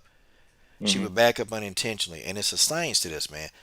When you follow somebody like Holly around, she can throw her jab, she can walk you into stuff, and she was walking Irene, and she was just dancing with Irene Aldana, and she was walking Irene Aldana into kicks, body shots, leg kicks, punches, and you know Irene was just walking forward, and I'm like, man, you know, she's not using head movement, she's not fainting, she's not doing any of this. You know, Irene is just following Holly. Whereas, you know, Cyborg cut off the octagon. I'm talking about Cyborg cut Holly off at every chance. And then Holly Holm noticed that when she tried to wrestle Chris Cyborg, there's levels to this. See, Chris Cyborg knew, okay, I'm just going to hang out on the cage because I know she don't have anything. And I know if she try to take me down, she's going to get submitted. And I think even Holly Holm got to the point where I can't take her down. So Holly just tried to maul her on the cage. She tried to. And then they had to disengage because Holly Holm was burning her arms out. But she knew that she could do nothing with Chris on the ground. So that part happened. Then when Amanda, she was out muscling Amanda Nunes kind of just like, okay, let me set her up. And Amanda Nunes set Holly up because Holly thought, ooh, I got the strength advantage. So I'm about to go and I'm finna do this to Amanda. And see, Amanda used that against her. Walked her into a damn brutalized head kick. Okay? Right. Holly Holm thought she was bigger than Valentina. She thought she had the strength and size advantage over Valentina. So she was stalking Valentina. Valentina countered the hell out of Holly Holm that whole fight. And then when Holly tried to wrestle with Valentina, Valentina tripped her ass, took her down, held her there. See, these are skills that Holly's had. But see, you put Holly in there with Megan, or you put Holly Holm in there with Irene, then you can kind of see that it is levels. Holly Holm, like, okay, you got Valentina, you got Chris Cyborg, you got Amanda Nunes, you got them. They're on like this level, this upper level, right? You got Holly Holm, people like Holly Holm and Misha Tate, and Olive. Who else can I throw in there? Probably if I'm talking about that same division, you got Misha Tate, Rocky Pennington. You got them. They're on that second level, right? Yeah. Where you got people like Irina Dania, you know, or Aspen Ladd. They're on that little third level. Yeah, they're on the right. Well, it's levels to it. Well, you know, Holly Holm, even being a blue belt, she could deal with Irina Dania wrestling. I mean, Holly Holm picked Ronda Rousey up and slammed her. Okay, picked up and threw her on the ground. Okay, so Holly Holm has some wrestling. Now, you know, when Holly was real smart, when she knew that she couldn't get into Irina's guard. She knew that there was no way she was going to survive it because Irina Dania is a submission threat. She can submit you. Her guard is actually very good. People don't know that Irina Dania's guard is good, but it's good. So Irene can submit the hell out of you. So Holly Holm, you know, she kept getting up and making Irene stand when Irene kept trying to put her in the guard. So, and I agree with George. Her corner wasn't helping her because they should have been saying in the ring, you got to cut off the octagon. You're following her around. Stop following her around. That's what I would have told her. Girl, stop following her around. You got long legs. You got long arms. We got to start attacking Holly Holm body, and we got to start taking these legs up out of Holly. We got to start using, and Irene even showed she turned Holly Holm on the cage. So Irene is strong. She was strong enough. And I'm like, yo, you got this, you got this. I'd have been saying, cut this octagon, go to where she's supposed to be. Don't follow her around and start cutting off the exit. Okay, throw a head kick up when she try to move to that right. Throw that leg kick up, throw that head kick up, and she'll walk right into it. See, they wasn't telling her that, man. They ain't tell that. They told her nothing of value to me. Okay, they told her nothing of value. Let me ask you this. I'm gonna ask you this, and I gotta step away from it. But why do you think it is her? Irene, she comes from that boxing background. Like, why weren't they telling her not to cut the octagon off? I mean, that's one of the first things that's taught in boxing. If you're gonna be a pressure fighter, if you're gonna come forward, is not to follow a person around. Like, isn't that something they teach? Like Alexa Grasso, she seems to get it. Like, why didn't she get it? I don't know, man. I don't know why she don't get it, man. And I've never really picked up on that because you notice that Irene backs up, man. She's the one like having fighters come to her. So see, I never picked up on she didn't know how to cut off the octagon because Ketlin Vieira was following her around the octagon, and she didn't have to cut off the octagon in these fights. Well, now when she had to actually try to walk Holly Holm down, I said, damn, okay. And then Irene went from being a defensive fighter to just a Jessica Andrade stalker. That's what she did. So I'm like, bruh, I don't know, man. I don't know why they telling her, but you can clearly see she don't know how to do it. You can clearly see that, and we can say, well, I don't blame it all on her camp, her coaches. I don't blame it, but when I watched her try to use the skill, she didn't have it. Like, it's not there, and I'm sure it hadn't been there for some time. It hadn't been there. Dude, but y'all be on the lookout for that video that I'm gonna put out about what Amanda, Chris, and Valentina did versus Holly, and then what Irene, didn't do. So y'all be on the lookout for that. Yeah, Arford, I agree. Oh wait a minute, Combo. Okay, I think Combo said he stepped away. Okay, he stepped away for a minute. He'll be back. Yeah, guys, but that's what it is, okay? All right, guys, hold on 1 second, okay? Hold on one teeny tiny second. The coach got to go check on something real quick. It'll take a minute. I'll be right back. The Bites for Balance podcast. We're going to get back and we're going to talk about Chris Cyborg here in a minute. Okay, let me just throw up a video. Who is this? Who is this? Ah, man. I bet y'all want to see this, don't you? Ha ha ha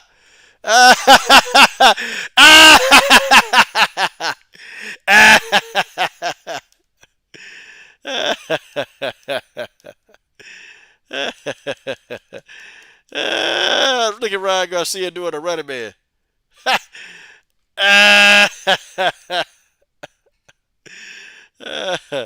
Let me stop messing with y'all, man. Nah, let me stop messing with y'all.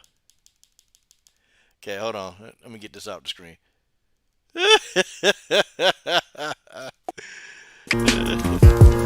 Alright, hold on.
I'm back. George Page got mad. Okay, guys. So, guys, in the recap of Ortega, and I'm going to talk about it, I don't want to completely blame her team because it's easy to just say, well, my team, my team, my team. I think what Irene is lacking, though, okay, these are things that are fixable, okay? Like, people act like Ortega is garbage. She's not garbage. It's just, she just made some very critical errors, okay? It's what she did. She made some very critical errors. And for real, okay? The critical errors of Irene is what cost her the fight. The one error that really cost her this fight is the ability to cut off the octagon. And hopefully, I'm going to try to get her on the show, man, because I wasn't one of those people that was saying she garbage. She not, man. You can't get to the level of the UFC and you're garbage. Now, if you Genu Fry, maybe. But Irene is a good fighter. Guys, come on. She's a good fighter. And, I mean, she could probably whoop all of y'all ass. Irene could whoop y'all ass. I mean, she's a good fighter. Okay? She's a very good fighter. It's just Holly Holm, there are levels. There are levels. Okay? There's levels. Many, many, many levels to this game, and Holly Holm has just been around. And Irene got beat by experience. She didn't get beat because she's a poor fighter. She got beat by experience. That's all. That's all it is. Okay? That's it. Okay, guys, let's talk about Chris Cyborg versus Arlene Blencowe. Okay, that fight's coming up. It's coming up soon. And I definitely have to do my keys to victory. I don't know. I don't like talking about Cyborg's weaknesses. And, yeah, I don't know. Okay? I don't know. I kind of don't want to do that video. If she fights Nunes again, I will. I will talk about her weaknesses, and because I know that fight's going to get down. Blencowe, BW, I ain't gonna even lie. Genu not, man. Look, she wasn't even supposed to be in the UFC. Real talk, man. Okay, real talk. Genu Fry wasn't supposed to be in the UFC. Okay, she wasn't supposed to be. She got on there, man, because I mean, to be honest, I mean, she was the Bellator champion, and I mean the Invicta champion. She was that. Okay, but what else did she do in there? She got 2 victories. She got 2 victories that really and truly wasn't. I mean, she got beat.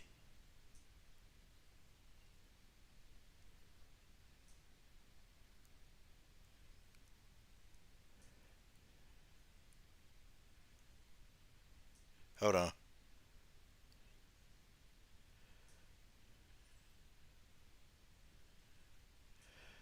Okay, hold on. Yo, folks. Here was a fighter looking at this stream, man. Hey, she want to know about that money. Guys, I can't. I ain't gonna say that though. When I tell you I don't say nothing, if you tell me not to tell nobody, I won't tell you. I won't say nothing. Okay? I don't care if I'm mad at you. If you tell me not to say anything, I will not say it. Okay? I won't say it. I won't say a single word. And y'all be having my word on that, boy. I'm talking about Coach won't say nothing. Okay? Coach won't say a word. I'll keep your secret. Whatever your secret is, I'll keep it. But I won't say nothing though. Oh yes, definitely, yeah. Yeah, Tracy Cortez and Stephanie not. I don't think she's supposed to be there either, bro. I'm just being real. I don't think she's supposed to be there either, but it is what it is. Get to be there because they want to be there. Yeah, buddy. Yeah, buddy. yeah. Ooh, baby. Yeah, I can't say that though, y'all. Okay. All right, okay. So, okay, if you listen, okay, so I'll get with you, young lady behind the scenes, okay? I'll get with you behind the scenes. If you listen to the stream, I will get with you behind the scenes. Okay, we'll discuss. We'll discuss what bag you can get. Okay, I'm gonna tell you.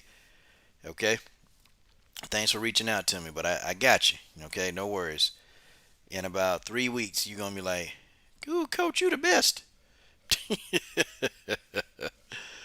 Oh man, yeah. Hey, it's about that money. It's about that money. Who we got? Okay.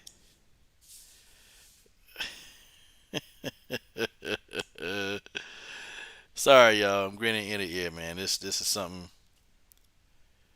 It's something a little. It's a little lucrative. Okay.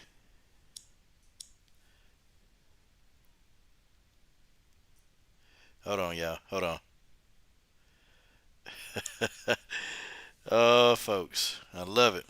I love it when a plan come together. I love it. But yeah, guys. Yeah. Okay.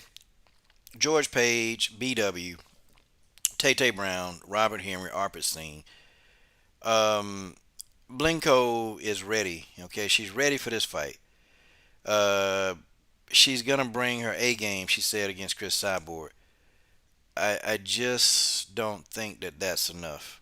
Okay, and I like Blencowe. I really do like Arlene. I ain't gonna even lie. I like Arlene. Arlene Blencowe is incredible. Okay, she is awesome, and she is really, really a good fighter. You know, she's an extremely good fighter.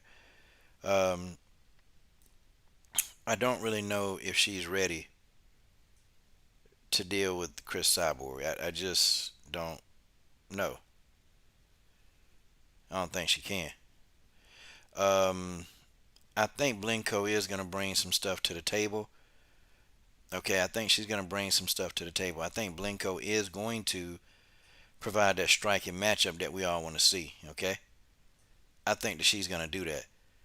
But my problem is I don't know if Blencowe will be able to handle the power of Chris Cyborg. Okay, that's my ultimate deal. I don't know if she can handle the power of Chris. Chris's power is just it's ridiculous. Her power is really, really, really ridiculous.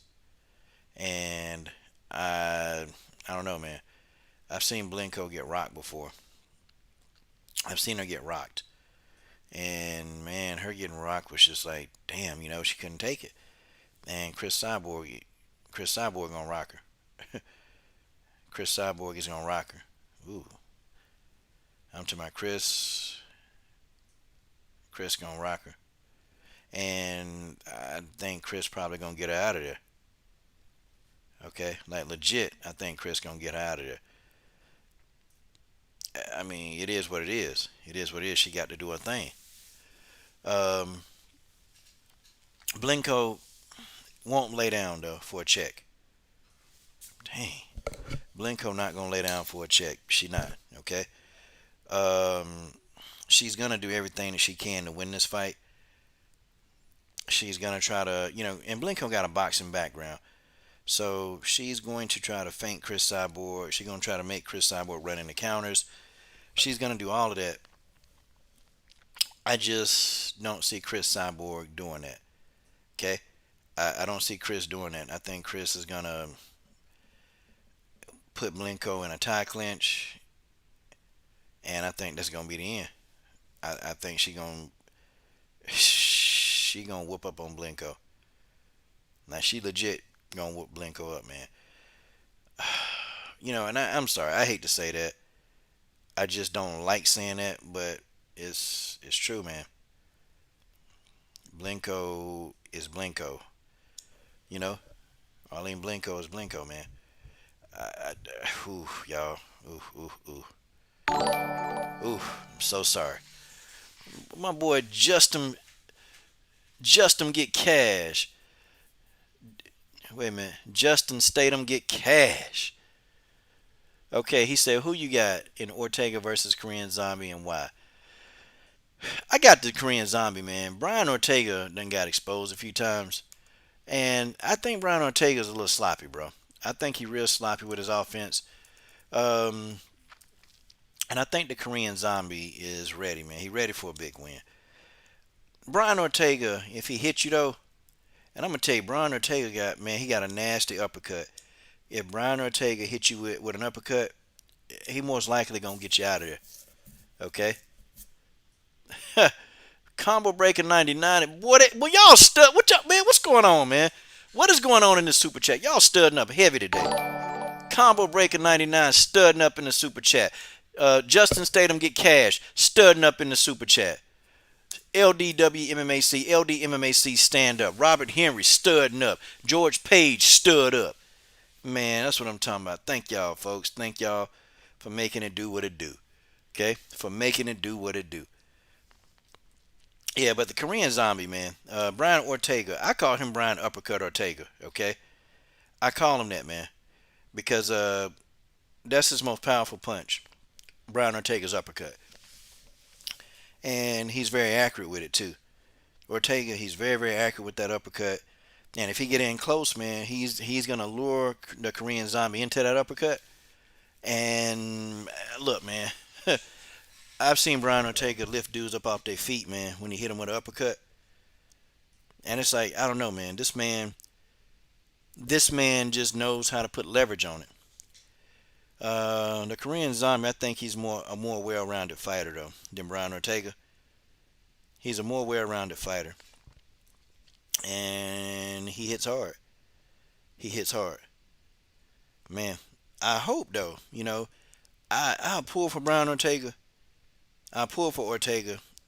I don't think he can handle the Korean Zombie. Okay? I don't think he can do it. Like Brian Ortega, if he can hit you, he gonna finish you. But if he can't hit you, he can't beat you. Okay? Brian Ortega, I noticed that he struggles, man, with fighters that they're very good defensively. I noticed that he struggles with those kind of fighters. He's beaten those fighters, but he also struggles, with these fighters that they're very defensive. And so I'm sitting here like, man, okay, what is Brian Ortega gonna be able to do, man, if he can't get close to him? Like, seriously, what is he gonna be able to do if he can't get close to him? Like, seriously. Max Holloway beat the hell out of him, man. Like, dude, I have never seen Brian Ortega get his ass whooped like that. Brian Ortega beat his ass. I mean, Max Holloway beat his ass like, what, 14 months ago? Did you see that fight Justin Statham get cash? Brian Ortega beat him. I mean, Max Holloway beat the wheels off this boy. Brian Ortega beat the wheels off this boy. Beat the wheels. I'm sorry, Max Holloway. Max Holloway beat the wheels off of Brian Ortega, man. I'm sitting there like, God, dog, is this Brian Ortega? Like, I've never seen Brian Ortega get his ass whooped so bad like that until I saw him fight Max Holloway. Never seen the man get his ass whooped so bad. It was terrible, man. He's got a chance, though. He's got a chance. Brian Ortega, man, the guy, he's not a ranged fighter either, okay? He's not much of a ranged fighter. But man, in close, that's when he do his damage. And if he take you to the ground, man, it's pretty much, that's it. That's it. He good on the ground. Damn good on the ground. Yeah, Max Holloway beat the hell out of that boy. Like, it was just Max got to the point, man, where it had gotten so easy for Max Holloway. It had gotten so easy that Max Holloway got to the point, man, where he wasn't even taking it serious, man. Like, Max just kind of like, Max did whatever he wanted to do. Max did whatever he wanted to do. I mean, he made Max Holloway look like Superman. Okay, he made Max Holloway look like damn Superman up in there. I said, God dang. I said, Brian Ortega, man, he must have been getting some of that Claudia Gadelha Teletane. He must have been all up in Claudia before that fight went down. I said, cause man, come on, this dude couldn't get his head off the center line. He couldn't counter off the jabs. Like he was moving in slow motion. I said, yeah, Claudia Gadelha got him. How you gonna explain this? Coach Shelton Harrison, there never be no comparison. You're live on the show. Sit back and have a listen. There you go. Valerie Lauder and Cindy Danois stacking bank while losers wait. Like 50 say, if they hate then let them hate, watch then and the money pile up. Lions Den Mixed Martial Arts Community Stand-Up. Robert Henry! Oh my God! Robert Henry live forever. Robert Henry live forever. Robert Henry live. That's why I named this the Robert Henry chat. This Robert Henry chat. This is Robert Henry chat. Okay? Man, Robert Henry, I just want to tell you, man, I really and truly appreciate you, man. I only do when you disagree with me, you tear my ass up, okay? But Robert, I appreciate you showing love and support for this, man. I feel like, man, bro, man, I ever meet you in person, man. We ever meet in person, Robert? Look, man, I'm a definitely, man. Look, Robert, I appreciate you, man. I appreciate you, man. I swear I do. Okay, thank you, man. Thank you for just, and when you help my children out, man, definitely. I got love for you, man. Got love for you. Robert Henry in the god doggone building. Stand up. Okay, Stamina said, there's no sensible reason for me to pick Ortega in this. The amount of time he's been away is a serious concern to me. Ring rust can be very much a thing depending on the fighter mindset. Stamina, I'm going to tell you, man, I think, man, I honestly think Ortega beat him down so bad, bro. I'm sorry. I think Holloway beat him up so bad. Like, Brian Ortega looked legit beat the hell down, man. Okay? I've never seen that boy look like that. I've never seen that boy look like that. Never in 1,000 years, man, would I have thought that Brian Uppercut Ortega would just be taking to school like that against Max Holloway. Max Holloway beat that boy up, took him to school, embarrassed him. Okay, this allegedly, this is all Claudia Gadelha fault. Okay, this is all Claudia Gadelha fault. All of this. Okay, allegedly. Okay, and I'm gonna say allegedly. This is Claudia Gadelha's fault. Okay, Claudia Gadelha sprung that boy. Claudia sprung that boy. Claudia Gadelha, got a little kunsa, did a horizontal poker with him. Brian Ortega, him being a virgin. I mean, my goodness. My goodness. Brian Ortega being a virgin. Well, I mean, Claudia Gadelha messed up the fighter, man. Okay? Thank Claudia Gadelha for this, Stamina.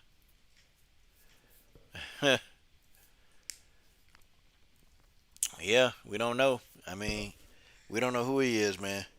We don't. Hey, let's check his Instagram. Let's see what Brian Uppercut Ortega been doing. Let's see what he been doing. Okay, and Stamina. Let's check. We're gonna see what Uppercut. Let's see if he's been doing anything with Claudia Gadelha, though.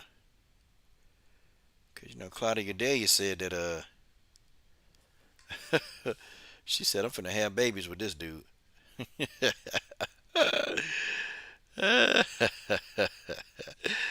Let's see if he was playing with Claudia Gadelha or something like that. I don't see no photographs of Claudia up in there. Dang. Yeah, man. I don't know. Maybe they just had a one-night stand. I don't know. Maybe they had a one-night stand when he got beat up by Max Holloway. I don't know. Let's see. Oh, snap. Who is he with? Okay, now he's with Halle Berry. Halle Berry like MMA fighters now. Let's see who he chilling with. Okay, chilling with Summer Rae. Summer Rae a little thick too, though. I ain't even lie. I ain't gonna lie. I mean, Summer Rae. Yeah, she alright. But Brian Ortega, he's with Summer Rae. Who else? I'm checking his Instagram, Stamina MC. I'm checking the man Instagram. Now this face-off picture with him and the Korean Zombie, yeah, I like this. This face-off picture, this boy, this is good. Let's see, what else? Let's see, what is Uppercut doing? Nah, man. It look like he just been training, Stamina. It look like he really just been training. Okay? Thought I see some photos of him and Claudia up in that piece. Oh, but dang, oh, man, he in there with Demi Lovato. Man, look Look at Demi Lovato, boy. They be trying to attach themselves to these young fighters, man. What the heck be wrong with some of these darn... Look, man, these celebs, man. Who is this? Let me see. Oh, okay. He was in Bruise the movie. That's what it was.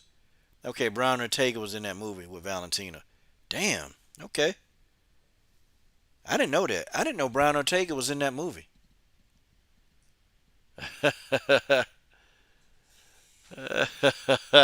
Hey, Justin Statham get cash said he seen them in Houston together. I'm telling y'all, hey, y'all think I'm playing. I think Claudia Gadelha, man, before he fought Max Holloway, I think she put it on Brian Ortega real good, man. I think she threw it on him real good. You know?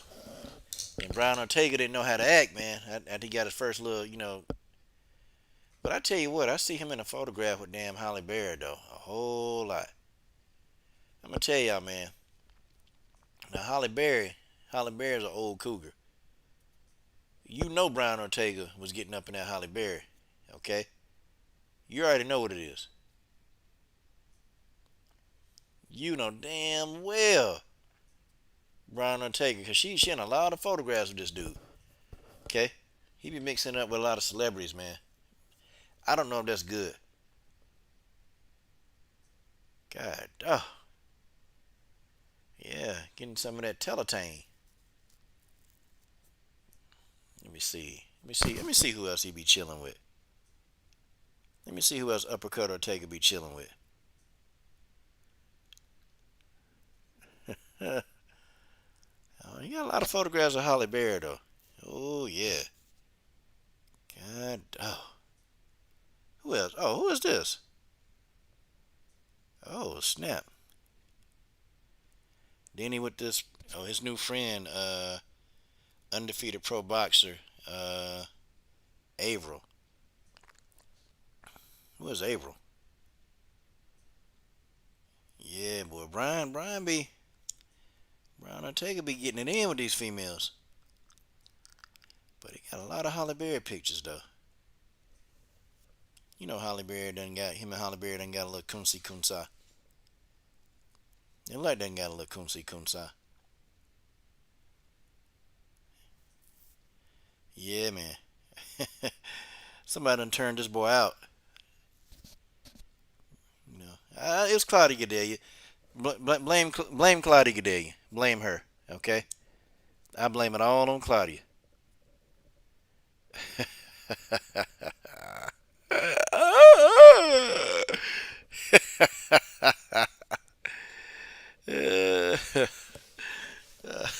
Claudia ruined this man. Now we got Brian Ortega running around here sniffing seats, man. Brian Ortega running around here sniffing these seats. Okay? He see Claudia sitting in a seat, man. You know, Brian Ortega sniffing seats. Don't be shocked, man. You go to an event and Brian Ortega be sniffing all the seats where the women were sitting at because he think it's Claudia.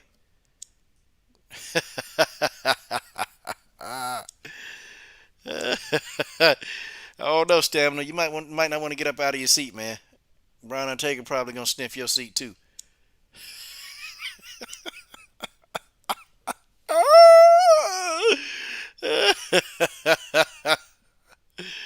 The man, Brian Ortega, what you doing sniffing them seats, man?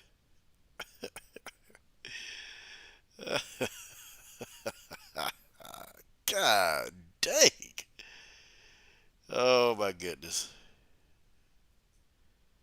That's funny. That's funny. Let me sniffing them seats, Brian Ortega. Stamina, you know, come on, man. You know he was crazy about Claudia. He was crazy about Claudia, man. You know good and well, man, he see her sitting down, you know he gonna sniff the seat. You know he gonna sniff the seat, man. He gonna...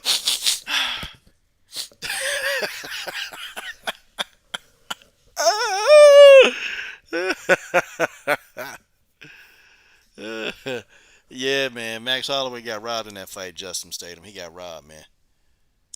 Definitely got robbed. I agree with you, bro. I agree with you, homie. He got robbed.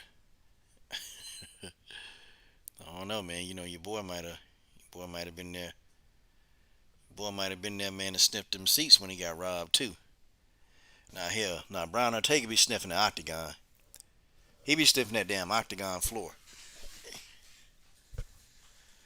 Brian Ortega sniffed that octagon floor, man.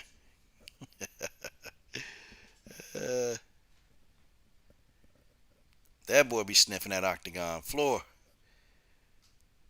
No, I don't know what he be looking for, man. Nah, I don't know. Yeah, I know what Brian Ortega be looking for.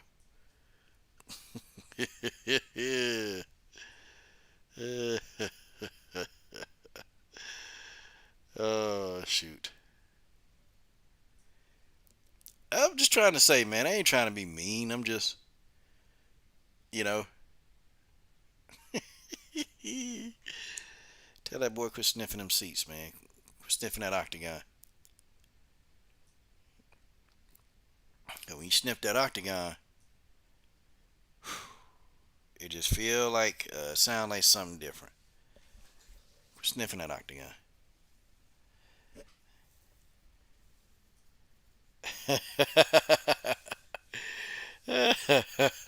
Nah, Claudia G'day be sniffing the bathroom seats. Claudia G'day be sniffing them bathroom seats. Like, she think Brian Ortega done sat on the toilet, man, she gonna sniff the damn toilet seat. Claudia be sniffing them toilet seats, man.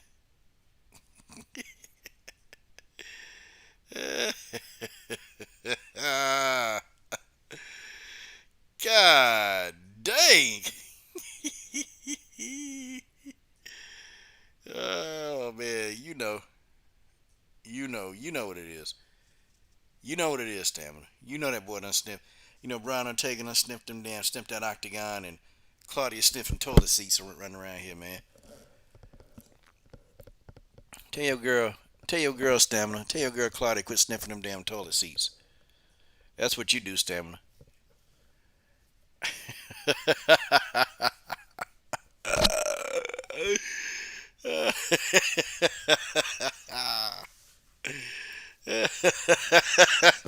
Yeah, Marcus said him and Anthony Joshua be sniffing them seats together.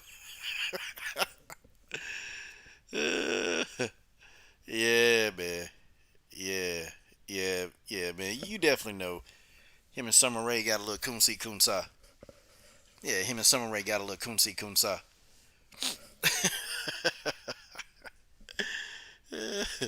I bet you Colby Covington. Hey, I bet Colby Covington be sniffing seats.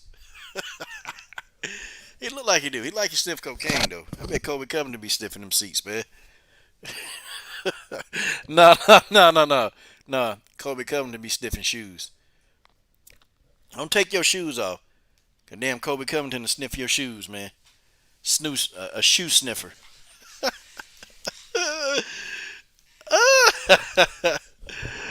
Colby Covington sniffing them shoes, man.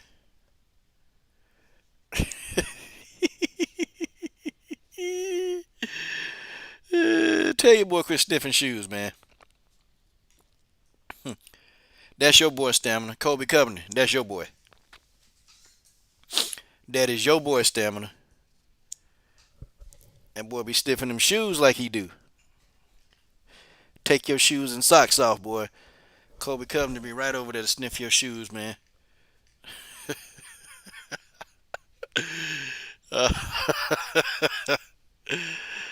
Don't get mad. Don't get mad.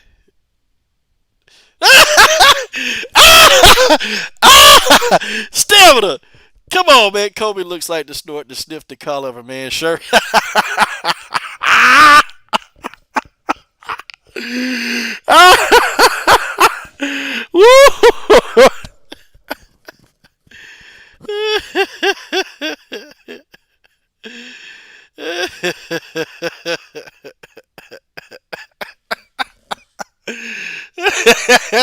Stamina's a savage.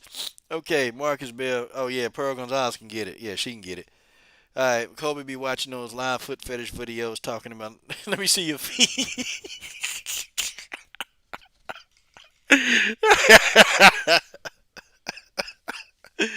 Oh shoot. Hey man, Hey, take them shoes off, man. Hey, take them shoes off. Hey, man, let's slip them shoes.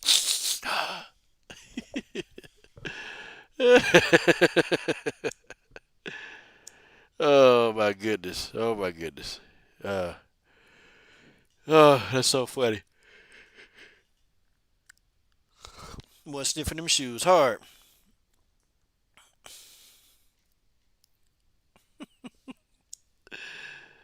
Oh man. I ain't even lie, boy. You want to sniff them damn shoes? Go on and sniff them shoes. That's your business. Speaking of Pearl Gonzalez, though. Speaking of Pearl Gonzalez. Yeah, Pearl Gonzalez. Yeah, Pearl could get it. Let me see what Pearl talking about.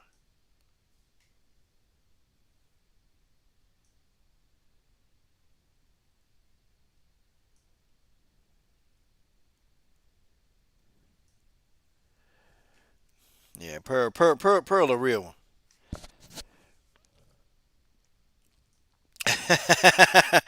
Yeah, I'm just messing with y'all now. He said TJ don't like it. Oh man. Hey, I tell you what, man, Justin. Hey, tomorrow night, man, we'll do a breakdown. We'll do a breakdown of the Korean Zombie versus Brian Ortega. Okay, we'll do a breakdown, and we'll go ahead and get that in, man. I've been on here for 2 hours, man. George said Kobe snort myth. Hey, man, shout out to everybody that brought it in that super chat, man. Y'all can see what I'm doing with the funds, man. Yeah, man. It's the coach. It's the coach. It's the coach. A little something like this. Coach Sheldon Harrison putting all you trolls to shame. Haters in my comment section can't stand my name. You say you hate my videos, but you're watching still the same. But nothing else to do because your life is just lame. Oh, cause you a simp like that. A wimp like that. So fat like that you a blimp like that. I don't give a piss. How you gonna explain this? Yo, forget what you think, cause this is my channel. Forget about your feelings, cause the truth is hard to handle. Tick to tick, tick to tick, tick tock. Popcorn, pop tart fart. Leave a racist comment and you will get blocked. Coach Sheldon Harrison, there never be no comparison. You're live on the show. Sit back and have a listen. Folks, thank you. Thank you for joining me live. Tomorrow night, George Page. I hope I can get you on here, George. I want to get George Page on here because George Page, he always got something to say. But George, I got to get the George's thoughts. I got to get the George's thoughts on Cyborg Blencowe. Okay, we're going to talk about the Korean Zombie versus Brian Ortega. Okay, George Page, stand up and come in the building tomorrow night. Tomorrow night, George Page. Tomorrow night, George Page. We're going to try to get on at 9. George Page says Kobe couldn't work in a bowling alley. He spent more time in the bathroom with shoes.